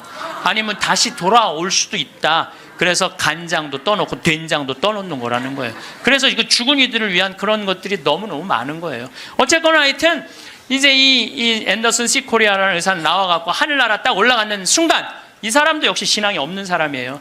여러분들, 내가 이 공부를 참 많이 해봤는데, 하늘나라 올라갔다 온 사람들 중에 성당 안 다니는 사람 상관없대요. 상관없대요. 되게 어떤 사람들이 하늘나라에 많이 올라가냐면, 이 세상 사랑하고 사람 사랑하고 아끼는 사람이 되게 올라갔다 오고, 나쁜 짓 한 사람들은 다 어두운 데 갔다 온다는 거예요. 그러니까 성당 열심히 다닌다고 다 하늘나라 가는 거 아니에요. 이것도 성서에 다 나와. 마태복음 7장 21절에 뭐라 그래? 나더러 주님 주님 한다고 다 하늘나라 가는 건 아니다. 내 말을 실천하는 사람이라야 하늘나라 간다. 그러니까 성당을 아무리 다녀도 사람 미워하고 본당 신부 미워하고 막 옆에 있는 사람 미워하면 그 사람은 성당 다녔나 마나예요. 근데 이 앤더슨 C 코리아는 착하게 살았나 봐. 하늘나라로 올라가서 그 빛을 느끼는 순간 신으로부터 오는 걸 거부할 수가 없더래요. 신으로부터 오는 걸. 완전한 평화, 충만한 사랑을 느낀 거지. 그래갖고 이제 하늘나라에서 너무 행복하게 있는데, 마침 뒤에서 기다리고 있던 사람이 누구냐 하면은 간호사였어. 간호사가 기다리고 있었는데 앞에 사람이 벼락을 맞아 팍 쓰러지니까 어떻게 배운 대로 심폐소생술을 시작을 한 거예요. 심폐소생술을 시주를 해갖고 살려낸 거야. 이게 육신을 살려내면 영혼이 아무리 천국에 가도 다시 돌아와야 되는데, 육신으로. 그래서 세상에 돌아온 거예요. 그래서 옛날에는요, 사람이 죽을 때 눈을 뜨고 주고 입을 벌리고 죽으면 눈을 감겨주고 입을 다물어 줬던 이유가 영혼이 다시 돌아오지 못하게 하려고. 그렇게 다물어 줬다는 거예요. 근데 이 사람은 너무 천국에서 행복하게 있는데, 이 간호사가 이 주책맞게 심폐소생술을 해서 살려낸 거야. 살아 돌아왔는데, 이 앤더슨 C 코리아라는 의사는, 문제는 하늘나라에서 들은 음악이 너무 아름다웠던 거야. 하늘나라 간 사람들의 특징이 뭐냐면, 너무나 아름다운 음악을 들은 게 그 사람들의 특징이야. 너무 아름다운 음악을 들어서 그걸 자기가 연주하고 싶은 거야. 그래서 이 사람은 94년부터요 박사학위가 2개야. 심리학 박사에 정형외과 박사인데, 이 사람은 바이엘부터 피아노를 배워요. 배워서 2002년에 음반을 발표를 해요. 내가 유튜브를 통해서 그걸 들었는데 너무너무 연주를 잘하더라고요. 이 사람은 자기 죽었다가, 아니 무슨 무당이 갔다 오거나 뭐 이런 사람이 갔다 오면 무당도 무시할 건 안 되죠. 여러분들, 무당도 신 내림 받은 무당은요 무시하면 안 돼요. 강신무들은요 무당 무시하면 안 돼요. 그 사람들은 뭔가 있는 거예요. 그들의 세계가 있는 거야. 이게 그냥 옛날에는 뭐 우리 교회만 나와야 이게 아니야. 이제는 이게 인간한테 있는 영적인 기운은요 그 상관없는 거예요. 어쨌거나 하여튼 이 사람 연주하는 걸 들어보니까 내가 너무너무 아름답더라고. 우리 가톨릭 안에도 벼락 맞아 죽은 사람 있죠. 95년 5월 5일 콜롬비아의 글로리아라는 치과 의사가 이 논문을 쓰다가 책 찾으러 여동생하고 이 사촌 여동생하고 가다가 벼락을 맞아 죽어요. 그 사촌 여동생은 그 자리에서 즉사예요. 항상 신앙이 열심히 해갖고 목에 목걸이를 하는데 글리 들어가고 심장을 완전히 그냥 강탈을 해버려요. 그 자리에 죽어버려요. 그리고 이 글로리아라는 의사는 벼락을 맞았을 때 어떤 일이 벌어지느냐면 간이 다 타요. 간이 다 타고 신장도 다 타요. 난소도 다 타버려요. 난소도 다 타버리고 젖꼭지로 번개가 나와요. 그래갖고 이 오른쪽 젖꼭지가 날아가버려요. 젖이. 그럼 완전히 다리도 다 타고 완전히 죽은 거죠. 근데 이 여동생이 그 병원에 또 의사였어. 의사들이 죽었다. 이거 산소호흡기 뛰자. 절대 못 뛰겠다. 난 우리 언니는 죽은 게 아니다. 이 사람은 이제 영혼이 나가갖고 하늘나라 올라가갖고 천국, 연옥, 지옥 다 돌아다니는 거예요. 그리고 이 사람은 16살 때 낙태를 해요. 그러면서 하나님이 너 낙태한 거 그래 다 보여주는 거야.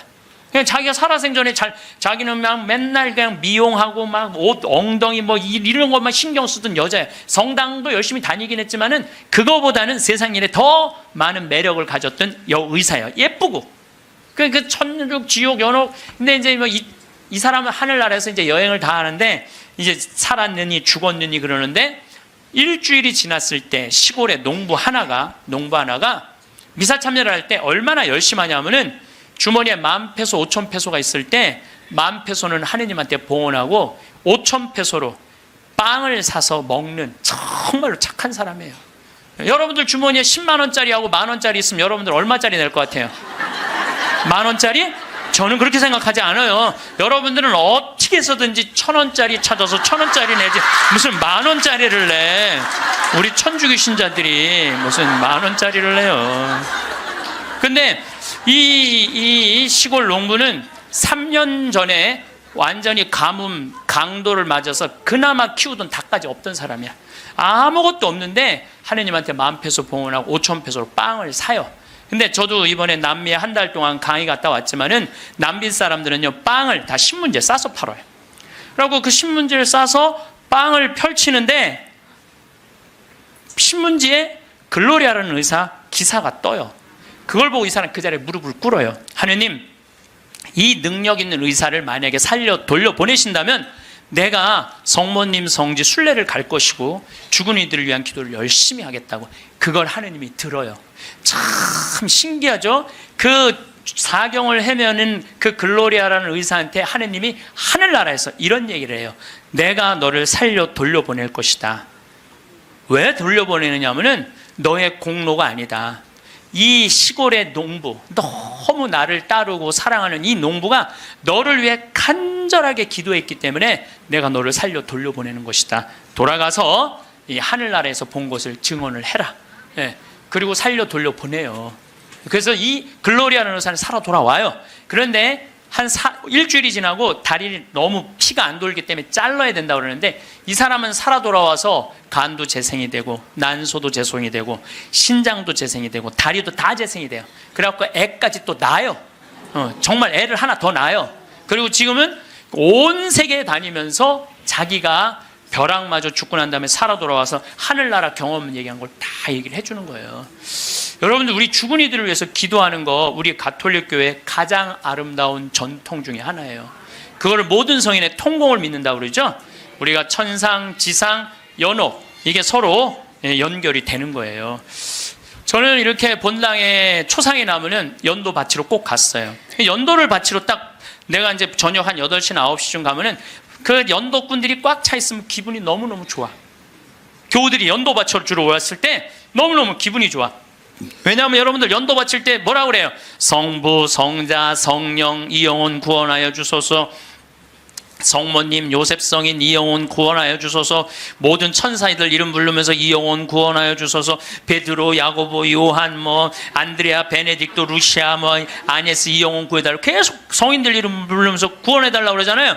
그럼 여러분들 생각을 해봐요. 우리가 이제 죽으면 하늘나라 올라가면은 하느님이 심판하지 않는다니까요. 베드로한테 맡겼잖아요. 베드로가 이제 천당 보낼지 연옥 보낼지 지옥 보낼지 결정할 거 아니야.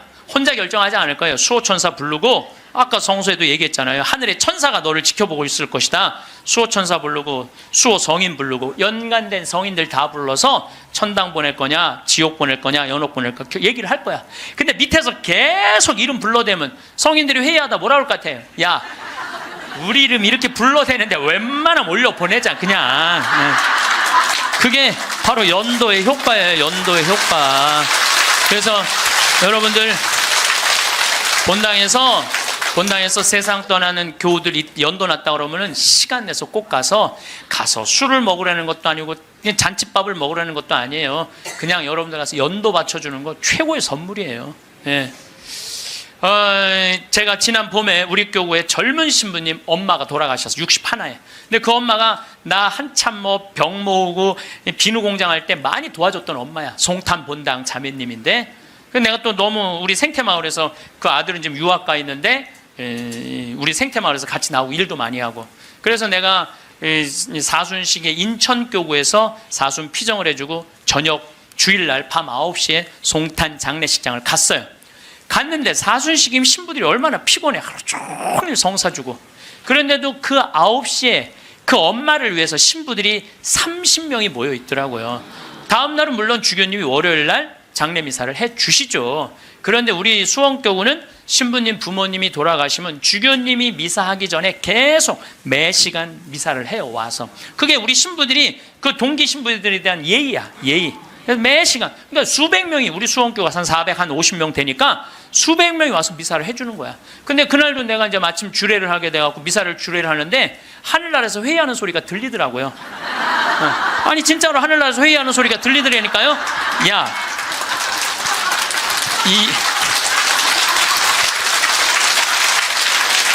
이번 분은 대단한 분인가 보다. 이거 신부들이 수백 명이 이렇게 미사를 봉헌하니 이번 분은 그냥 묻지도 따지지도 말고 올려보내라. 그래서 우리 신부 엄마는 묻지도 따지지도 않고 천당 올라갔을 거예요, 분명히. 지난 봄에 또 내가 대국교구 교우들 위해서 이제 토요일 날 이제 강의를 갔어요. 그때도 뭐 1000명 이상 모였어요. 근데 10시, 오전 10시 강의인데 저는 항상 어디든 2시간 전에 도착을 해요. 강의 2시간 전에 도착을 해서 미리 이제 밥을 먹어요. 근데 이제 밥 먹을 때는 이 옷에 튀면 안 되니까 항상 사복을 먼저 입어요. 사복을 입고 허름한 청국장 찌개집, 아침에 청국장 찌개집을 들어가서 찌개집을 딱 들어갔는데 아주 멋있게 생긴 노신사가, 머리가 하얀 노신사가 나를 딱 보더니 눈이 점점 커지는 거야. 그냥 나를 아는 거지. 나를 아는데 내가 또 근데 이제 로만 칼날 아니니까 진가민가 했나 봐요.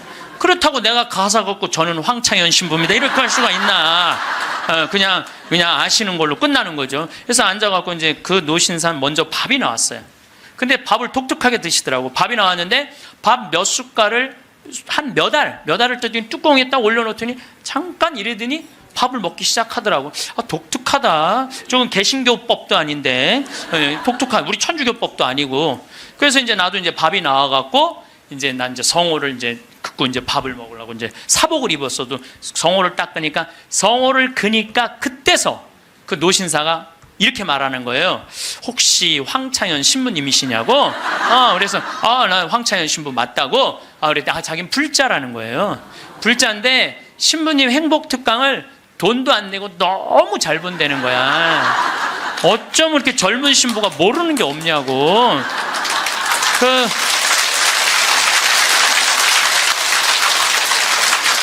자식들한테 한 푼도 주지 말고 다 쓰고 통장에 500만 원만 남기라는 말 너무너무 공감한다고. 너무 고맙다고 그러더라고요.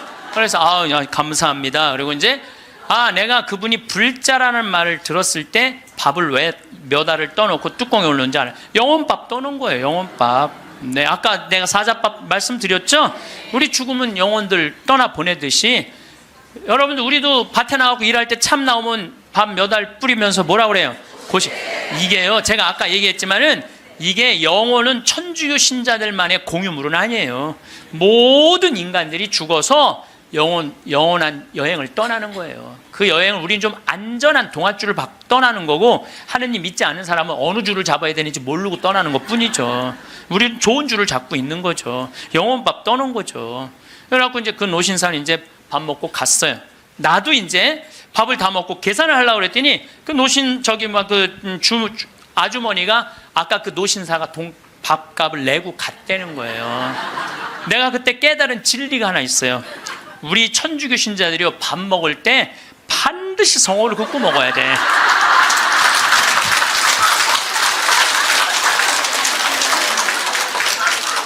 그래야지 뭔가 얻어먹는 게 있는 거예요. 여러분들 성호를 꺼야지. 내가 지난달에도 우리 생태마을의 부관장 신부들하고 내가 또 신학교 보낸 신부들하고 여행을 같이 갔어. 단풍 여행을 갔어.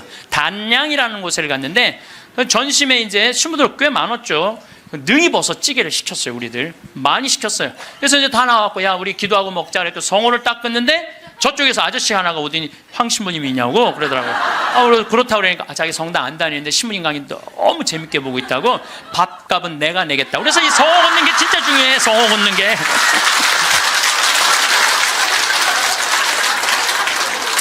우리 천주교 신자들 영혼밥 떠나요, 안 떠나요? 떠나요. 왜 안 떠나요? 여러분들 영혼밥 떠나요. 우리 식사 후 기도 때 뭐라 그래요? 전능하신 하나님 베풀어 주신 모든 은혜 감사드리나이다. 주님의 이름은 찬미를 받으소서. 이제와 영원히 받으소서. 세상을 떠난 모든 교우들이 천재자비하심으로 평화의 은식을 얻게 하소서. 이게 영어 기도문에 없어요. 내가 영어로 식사 전후 기도 하거든요. 없어요, 영어. 한국에만 있는 기도문이에요. 영혼들을 위한 기도. 참 좋은 기도문이에요. 그러니까 이게 연옥 영혼들이요, 다른 나라 사람들, 천주교 신자들 밥 먹을 땐 쳐다도 안 봐. 근데 누구 밥 먹을 때만 기다려? 한국 천주교 신자들 밥 먹을 때만 기다리고 있는 거예요. 그 영혼밥 한번 얻어 먹어보려고. 근데 우리 천주교 신자들이 얼마나 못됐는 줄 알아요? 식사 전 기도는 해, 그나마. 근데 식사 후 기도하는 신자가 거의 없어요. 그냥 일어나는 거야. 얼마나 영혼에서 황당하겠어요. 연옥에서. 여러분들 이제 식사 후 기도하세요. 꼭 하세요. 우리들이 항상 영혼들을 위해서 기도해야 돼. 또 묵주기도 끝에 뭐라 그래요? 예수의 우리 죄를 용서하시며 우리를 지옥불에 소구하시고 연옥 영혼을 돌보시며 가장 버림받은. 여러분들 이게 1917년 파티마 성모님이 루시아 프란치스코 히아친트한테 부탁한 거예요. 왜? 연옥 영혼들이 너무 불쌍한 영혼들이 많으니까 너희들 기도해라고. 그러니까 저는 요즘 이렇게 이 죽음 강의를 준비하면서 장례차가 지나가면은요, 천주교 신자, 개신교 신자, 불교 신자 가리지 않아요. 가리지 않고 성호 커요. 성호 긋고 하느님 저 영혼 구원해달라고 좀 기도해요. 네. 나는 도저히 이해가 안 가는 종교단체가 있어요. 우리 교회에 나와야만 구원받는다고 얘기하는. 근데 그 몇 명이냐면 14만 4천 명에 속해야만 구원받는다고. 난 이해가 안 가요. 여러분들, 하느님이 그것도 2000년 역사상 대한민국의 고교회 14만 4,400만 명만 구원하려고 당신 아들 죽였겠어요? 온 인류의 하느님을 이렇게 째째하겠어요? 다 구원하고 싶어 하세요. 만약에 14만 4,400만 명만 14만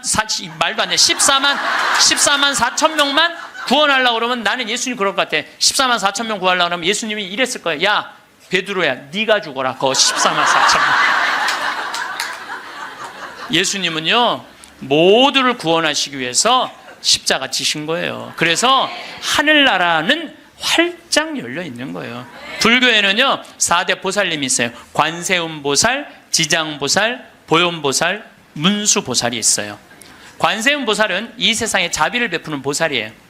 근데 지장보살님은 저 지옥에 단 한 명이라도 있으면은 자기 성불하지 않겠다고 그러는 보살님이에요.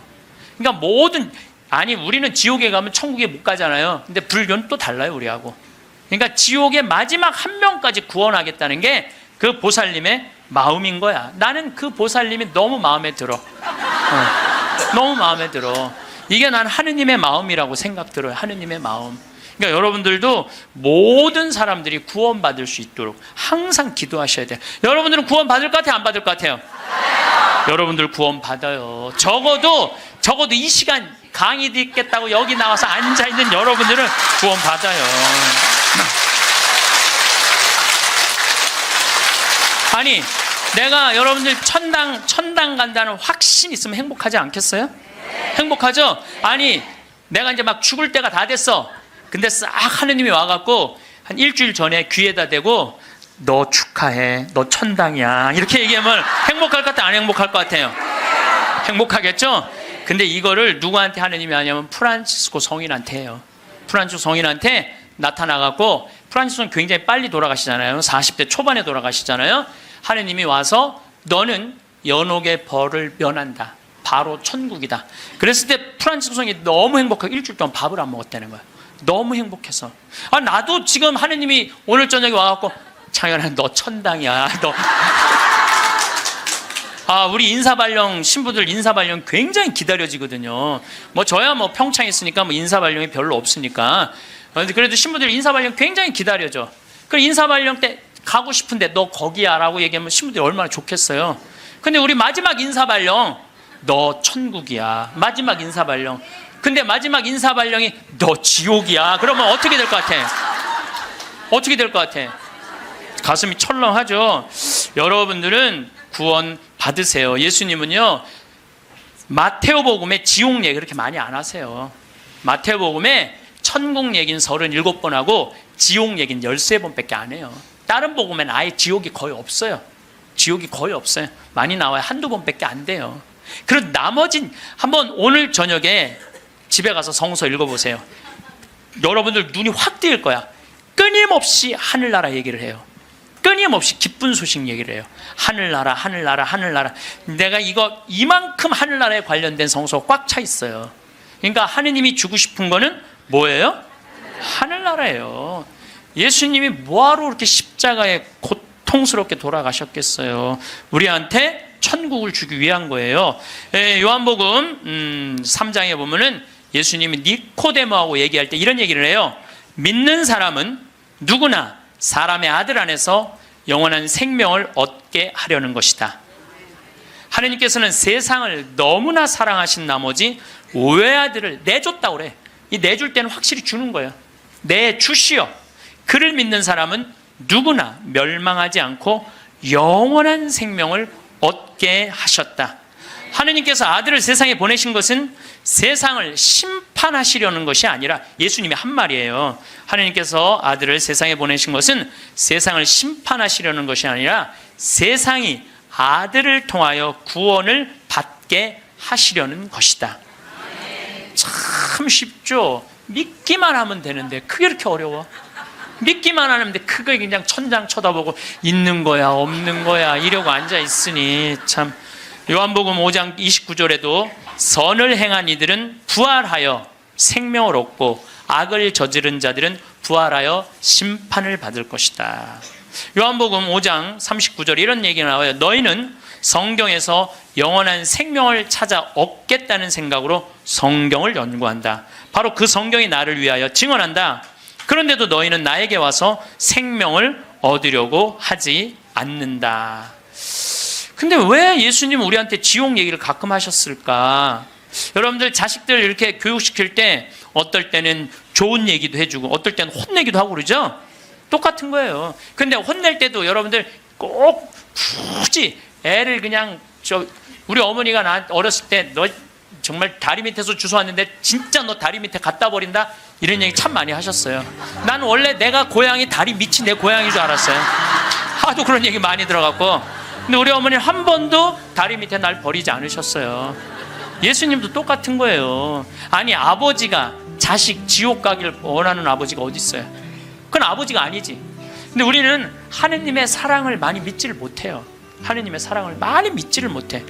참 왜 이렇게 의심하는지 몰라. 저는 본당 신부 10년을 하는 동안 총회장님 4분하고 살았어요. 근데 이 4분의 총회장님들이 정말 열심히 했어요. 일을. 그러니까 우리 동창 신부들이 성당에 오면 맨날 총회장이 있는단 말이야. 야, 니네 총회장을 어떻게 하길래 저렇게 열심히 하냐? 나 별말 안 했어. 딱 한마디밖에 안 했어. 무슨 말 했는데? 나는 총회장님을 믿는다. 믿는다는 말 한마디에 총회장님이 책임감을 느끼는 거예요. 본당 신부가 믿는다는데. 그러니까 저는 강의 다닌다고 성당 거의 있었던 적이 없어. 맨날 성당 비우고 돌아다녔는데 2번 다 성당을, 신설 성당이니까 성당을 하나는 전 신부님이 져주신 거 내가 완성을 했고 2번째 성당은 내가 처음부터 끝까지 졌거든요. 그래도 저도 성당에 생전 안 붙어 있었어요. 그래도 성당 너무 잘 져줬어. 근데 누가 다 책임진 거예요? 총회장이 다 책임. 뭐 때문에? 내가 믿는다는 말 한마디에 믿는다는 말 한마디에. 여러분들 그 많은 신들 중에 인도에는 신이 3억 명이나 된다는데 그 많은 신들 중에 야훼 하느님 당신만을 나의 주님으로 믿습니다라고 고백하면은 하느님은 나한테 책임감 느낄 것 같아 안 느낄 것 같아? 아니 저놈이 날 믿는다는데 저거 하나 천당에 못 데리고 오겠어요? 근데 만약에 여러분들이 어느 날은 믿는 것 같고 어느 날은 안 믿는 것 같고 그럼 하느님 어떠실 것 같아요? 어느 날은 책임져야 될 것 같고 어느 날은 책임지지 않아도 될 것 같고 그러네. 믿으려면 어떻게 믿어야 돼? 확실하게 믿어야 돼. 확실하게 믿어야 돼. 그리고요, 제가 예비자 교리 참 잊지 못하는 예비자가 하나 있었어. 6개월 동안 그렇게 예수님에 대해서 얘기하고 성경에 대해서 얘기하고 예수님 증언했는데 6개월 후에 교리 마지막 끝에 자 마지막으로 질문해 보십시오. 그랬더니 딱 손을 들더니 신부님 솔직히 얘기해 달라는 거예요. 뭘 솔직히 얘기하냐니까 진짜 진짜 예수 믿냐고 솔직히 해달라요. 6개월 지났는데. 자, 여러분들도 저한테 그렇게 물어보고, 신부님 솔직히 한번 얘기해보라고. 예수님 믿느냐고. 내가 이스라엘 다녀오고 과달루페 가고 파티마 가고 루르도 가고 또 수많은 사제생활 23년 하면서 수많은 신앙 체험하고, 나도 신앙 체험하면서 내가 느낀 게 있어요. 내가 확실하게 나한테 물으면 내가 얘기할게. 하느님 확실하게 살아계셔.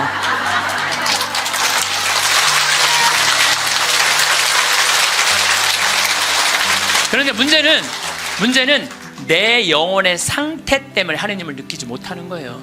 하느님은 그냥 계셔. 근데 내 이놈의 영혼이 왔다 갔다 하는 거지. 하느님이 있다 없다 하는 게 아니야. 내 마음 안에 신앙이 있다 없다 하는 거지. 하느님은 그냥 그대로 그 자리에 계셔. 내가 깨어서 기도하고 주님을 끊임없이 찾고 주님께 찬양을 드리고 감사를 드리면요, 주님은 응답해 주세요. 근데 혼자 그냥 방구석에 갖고 있는 거야 없는 거야 이러면은요, 아무리 대답해 주고 싶어도 방구석에서 나와야지. 근데 여기 지금 나와 있는 분들은 대답을 듣잖아요. 마태복음 25장에 슬기로운 처녀, 미련한 처녀 얘기가 나와요. 슬기로운 처녀 등잔에는 기름이 많았고 미련한 처녀 등잔에는 기름이 하나도 없었어. 미련한 처녀들은 어떤 처녀들이 미련한 처녀들이냐면 맨날 의심하고 성당도 안 나오고 가난한 사람도 안 도와주고 그냥 이러고 있는 처녀들이 미련한 처녀들이에요. 슬기로운 처녀들은 어떤 처녀들이야? 명동에서 피정 있다 그러면 아침부터 와서 앉아있고. 그래서 이 처녀들이요,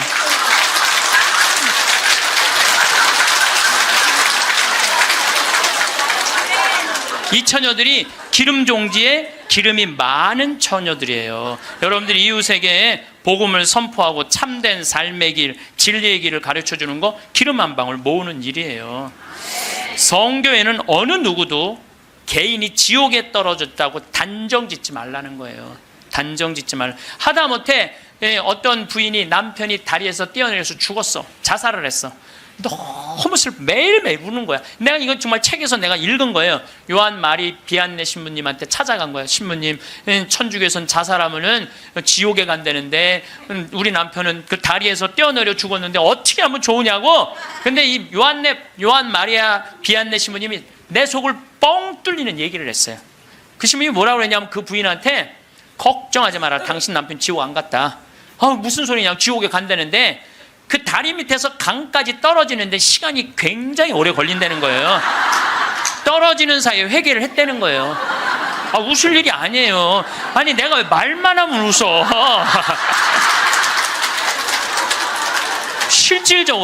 실질적으로 그 순간에 회개할 수 있다는 거예요. 그리고 당신 남편은 그 순간 떨어지면서 회개를 했기 때문에 지금 연옥에서 지금 훈련을 받고 있으니까 걱정하지 말라고. 연옥벌이 끝나면 천국에 올라가니까. 그래서 여러분들 우리가 예수 마리아 요셉만 외워도 연옥에 7년제가 감해진대요. 예수 마리아 요셉 누구 불쌍한 영혼들 기억하여 주소서. 3종 기도만 해도 10년을 감해진다는 거예요. 3년 기도. 그러니까 식사 후 기도, 예수 마리아 요셉 3종 기도 얼마나 좋아요. 밥 먹을 때 그냥 하면 되는데 그게 그렇게 힘들어? 아니 나는 우리 부관장 신부하고 아예 식탁에다 3종 기도 이렇게 써놔요. 그럼 써놔갖고 부활 3종 기도 또 그때 가면 또 까먹잖아. 부활 3종 기도 그냥 3종 기도 이렇게 해갖고 써놔요. 그래서 영어로도 한 번 하고 우리나라 말로도 한 번 하고 그래 좋더라고요. 3종 기도 하는 거. 식사 후 기도는 반드시 하고. 근데 어떨 때는 이게 우리 이제 식사 후 기도 훈련이 안 돼갖고 나 식사 후 기도 벌써 일어나서 가는 신자들 태반이야. 나는 전능하신 하느님 벌써 가. 아니 세상을 떠난 모든 교우들이 천지자비하시고 평화하시 아직도 한참 남았는데 이 전능하신 그러지 말라는 거예요. 1991년 팸 레이놀즈라는 이 가수는 미국의 가수인데 작곡가 겸 가수인데 심한 뇌 동맥류가 걸려요. 이 수술은 굉장히 위험한 수술이에요. 왜냐하면 이 사람을 수술하려면 뇌에 있는 피를 다 빼야 돼. 뇌에 있는 피를 다 빼고 심실 정지, 심장을 정지시켜야 돼. 그러니까 사실은 죽이는 거예요. 죽였다가 다시 살리는 수술이야. 그런데 이 사람이 97년에 수술을 해. 애리조나 대학에서. 이때 지금은 죽음 이후의 세계에 대한 연구가 미국이 너무 많이 해요. 100개 대학에서 연구를 하고 있어요. 지금 우리나라만 지금 죽음 이후에 대한 관심이 없지, 미국엔요 그런 책, 뭐 애프터 라이프, 뭐 죽음 이후의 세계, 뭐 너무너무 책이 많아요. 너무너무 뭐 영어로 된 책, 내가 미국에 가서 이 강의하니까 엄청나게 선물을 하더라고요. 어쨌든 이 팸 레이놀즈가 수술할 때는 의사들이 완전히 죽이는 수술이니까 저 사람이 진짜 영혼이 빠져나오느냐, 그거 참관을 해요. 근데 여러분들, 이 사람은 뇌에 피를 빼고 심장을 전지시키고 완전 마취를 하고 수술하는 거예요. 여러분들 마취 수술 해봤던 경험 있으세요? 네. 나도 20년 전에 맹장 수술할 때 마취를 했는데 한심하더라고요. 내가 신부님 마취 들어갑니다 그런데 그게 뭐라고 딱 들어갔는데 아무 생각이 안 나는 거야. 나 탁탁 치는데 깨어나 보니까 벌써 배를 가르고 맹장을 떼어냈다는 거야. 아니 내 맹장을 떼어냈는데 내가 모르니 이게 말이 되는 일이냐, 이게 내 맹장을 떼는데 내가 모르는 게 말이 돼? 답답하더라고요. 떼어냈다는데. 그래서 내가 다음에는 내가 수술할 때 반드시 정신을 똑바로 차리고 아무리 마취를 해도 내가 어떻게 수술하는지 지켜봐야 되겠다. 근데 내가 이제 거의 한 5년 전에 위암 수술을 하게 됐잖아요. 위를 3분의 1을 잘라내잖아요. 그래서 이제 난 6시간짜리 마취를 이제 하러 들어갔는데, 이제 수술실 들어가면서 내가 속으로 나한테 외웠어요. 정신 똑바로 차려야지, 정신 똑바로 차려야지. 그래서 수술실 들어가고 신부님 마취 들어갑니다. 그럴 때 딱 씌울 때 정신 똑, 그걸로 끝이야. 정신 똑, 그걸로 끝이야. 깨어나 보니까 배를 가르고 위를 3분의 1을 잘라냈다. 이번에도 그냥 당한 거지, 그냥. 아무 생각이 안 나, 아무 생각이. 근데 이 팸 레이놀즈도 이 수술실에 들어갈 때 뇌에 피를 다 뺐으니 이 사람은 아예 생각이 없는 사람이에요. 심실 정지시키고. 그래갖고 딱 수술을 시작을 했을 때 이 사람은 영혼이 빠져나와요. 빠져나와갖고 수술실 장면을 지켜봐요. 의사가 간호사한테 지시하는 거, 수술 도구 전해주는 거, 그리고 자기 머리를 자르는 수술 도구를 봐요. 자기 머리 자르는 걸 봐요. 쫙 자르고. 내가 이제 죽었구나. 그래갖고 이 팸 레이놀즈는 건물, 이제 병원 위로 올라가고 하늘나라 올라가는데 자기 할머니가 목소리가 특이했대. 하늘나라에서 막 부르더래요. 오라고, 오라고. 하늘나라 올라가 보니까 자기 할머니가 있고 죽은 형제 친척들이 쫙 있더래요. 너무 아름다운 모습으로 빛을 내고. 그러니까 죽은 사람들 거의 공통적인 의견이에요. 근데 자기 기타를 가르쳐준 외삼촌이 넌 아직 키워야 되는 애도 있으니까 넌 가야 된다고. 난 가기 싫다. 이거 너무 좋다. 가라. 가기 싫다. 그러면서 실갱이를 하는데 삼촌이 확 미는데 수술이 끝난 거예요. 깬 거죠. 살아 돌아온 거죠. 근데 이 사람은 놀랍게도 참관한 의사들한테 의사들 배치를 다 얘기를 해줘요. 어떤 의사가 어느 자리에 있었고, 수술 도구는 여러분들 우리들이 수술하러 들어갈 때요 절대 수술 도구를 개봉을 안 해요. 오염될까봐, 감염될까봐. 그래갖고 의사들이 완전하게 다 방지를 하고 이 사람 마취 끝나고 난 다음에 수술 도구를 다 꺼내요. 그러니까 우리들은 수술 도구를 어떻게 생겼는지 몰라. 수술실에 들어간 사람 알아요, 몰라요? 모르죠? 근데 자기 머리 자른 거, 전동기, 칫솔같이 생긴 것까지 다 설명을 하는 거야. 다. 너무너무 놀라운 거죠.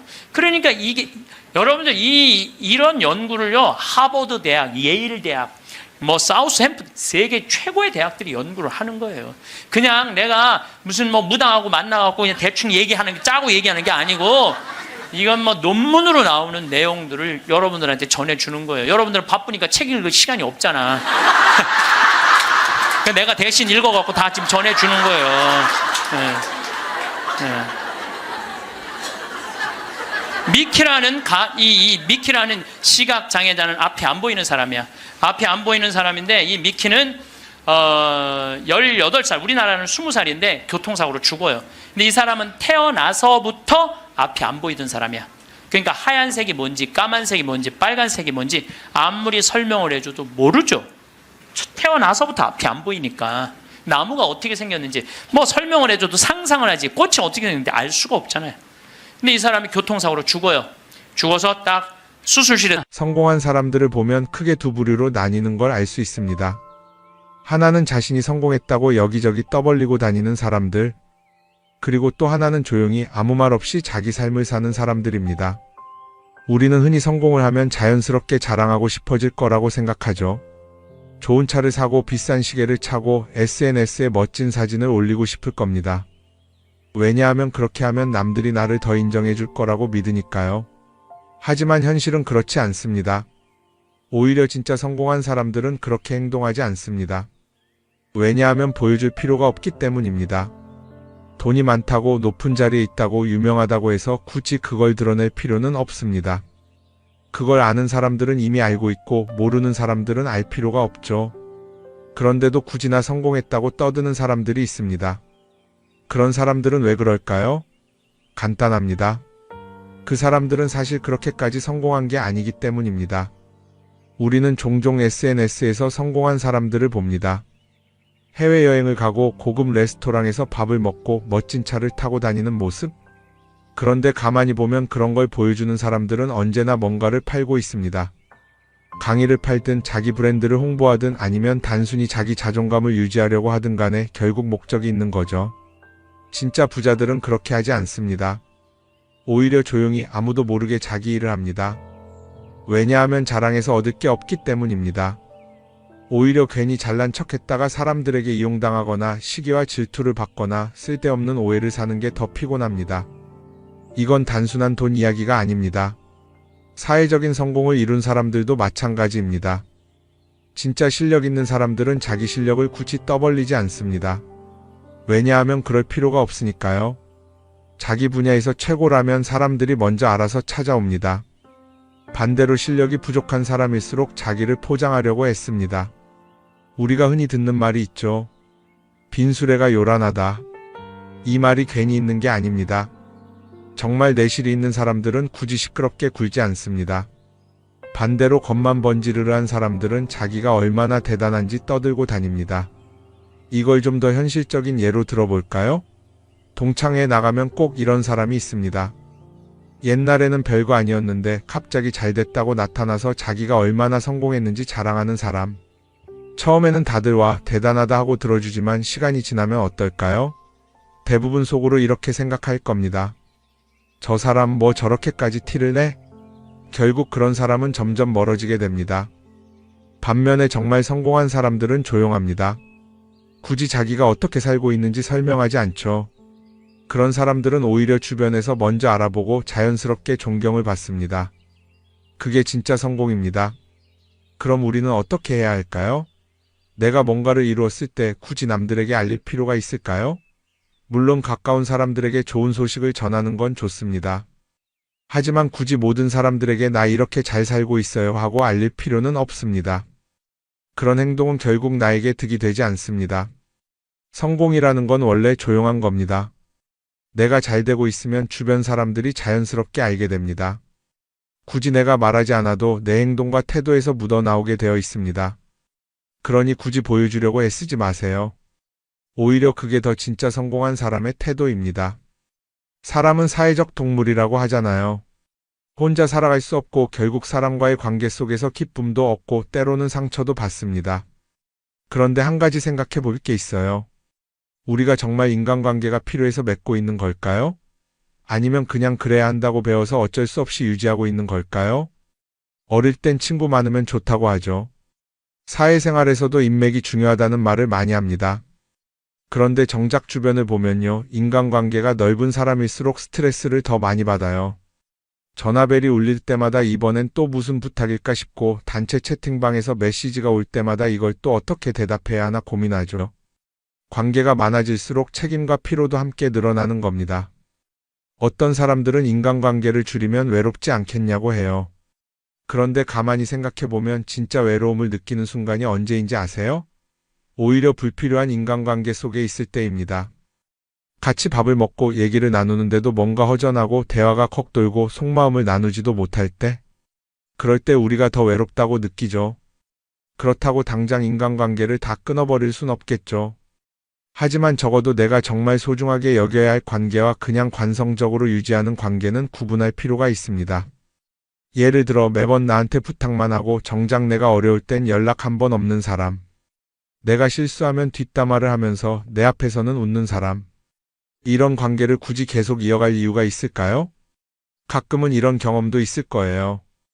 우연히 어떤 사람과 친해졌는데 만난 지 얼마 되지도 않았는데 너무 많은 걸 털어놓는 사람들 있죠. 자기 속사정부터 가족 문제, 직장 고민까지 쏟아내는 사람들. 이런 경우 두 가지의 가능성이 큽니다. 하나는 그냥 감정적으로 의존할 사람이 필요해서일 수도 있고 또 하나는 내가 믿을 만한 사람인지 떠보는 걸 수도 있어요. 어떤 경우든 이런 관계는 오래가기 어렵습니다. 사실 친밀함이라는 건 시간이 필요한 법이에요. 적당한 거리를 두고 천천히 서로를 알아가야 하는데 초반부터 급격하게 가까워진 관계는 쉽게 무너지는 경우가 많습니다. 처음엔 친하다고 생각했는데 어느 순간 사소한 일로 틀어지고 결국 남보다 못한 사이가 되는 거죠. 그러면 인간관계를 어떻게 해야 할까요? 답은 간단합니다. 억지로 맺지 말고 굳이 유지하려고도 하지 않는 거예요. 내가 편한 관계라면 자연스럽게 이어질 것이고 그렇지 않다면 서서히 멀어질 겁니다. 그리고 그걸 억지로 붙잡지 않아도 괜찮습니다. 관계를 유지하는데 에너지를 쓰기보다는 정말 소중한 관계에 집중하는 게 더 낫지 않을까요? 어떤 사람은 내가 인간관계를 줄이면 나중에 나 혼자 남는 거 아니냐 걱정하기도 해요. 그런데 생각해보면요, 진짜 나를 위하는 사람은 많지 않아요. 인간관계를 줄인다고 해서 완전히 혼자가 되는 게 아닙니다. 오히려 불필요한 관계를 정리하고 나면 남아있는 관계들이 더 단단해지고 가치 있게 느껴질 겁니다. 예전엔 인맥이 자산이라는 말을 많이 했어요. 그런데 요즘은 꼭 그렇지도 않죠. 오히려 불필요한 인간관계가 많으면 그게 짐이 될 수도 있어요. 적당한 거리, 적당한 선. 이걸 잘 지키는 게 결국엔 가장 편한 인간관계를 유지하는 방법 아닐까요? 한번 곰곰이 생각해 보세요. 지금 내 주변에 있는 사람들 중에서 내가 정말 편하게 만날 수 있는 사람이 몇 명이나 되는지, 내가 억지로 맞춰주고 있는 관계는 없는지. 관계를 줄이면요, 외로워지는 게 아니라 오히려 더 자유로워집니다. 그리고 자유로워진 만큼 내 인생에서 정말 중요한 것에 집중할 수 있게 됩니다. 인간관계 너무 많은 걸 신경 쓰다 보면 정작 중요한 걸 놓칠 수 있어요. 그러니까 이제는 한 번쯤 정리해보는 것도 나쁘지 않을 겁니다. 사람들이 돈을 많이 벌고 싶어 하는 이유가 뭘까요? 단순히 돈이 많으면 좋으니까? 물론 그것도 있겠지만 사실 돈을 원하는 진짜 이유는 더 나은 삶을 살기 위해서겠죠. 그런데 문제는 돈을 많이 번다고 해서 반드시 삶이 나아지는 건 아니라는 겁니다. 오히려 더 많이 벌수록 더 많이 쓰게 되는 경우가 많아요. 가끔 이런 생각해 본 적 없으세요? 예전에는 돈이 지금보다 훨씬 적었는데 이상하게 그때가 더 여유로웠던 것 같다. 왜 그럴까요? 사실 우리가 원하는 건 돈 그 자체가 아니라 돈을 통해 얻을 수 있는 자유인데 돈을 벌면 벌수록 그 자유를 잃어버리는 경우가 많아요. 더 좋은 차, 더 좋은 집, 더 좋은 옷을 사면서 점점 더 많은 돈이 필요해지고 결국엔 돈을 벌기 위해 또다시 일해야 하는 악순환에 빠지게 되는 거죠. 한번 생각해 봅시다. 우리가 정말 필요해서 뭔가를 사는 경우가 얼마나 될까요?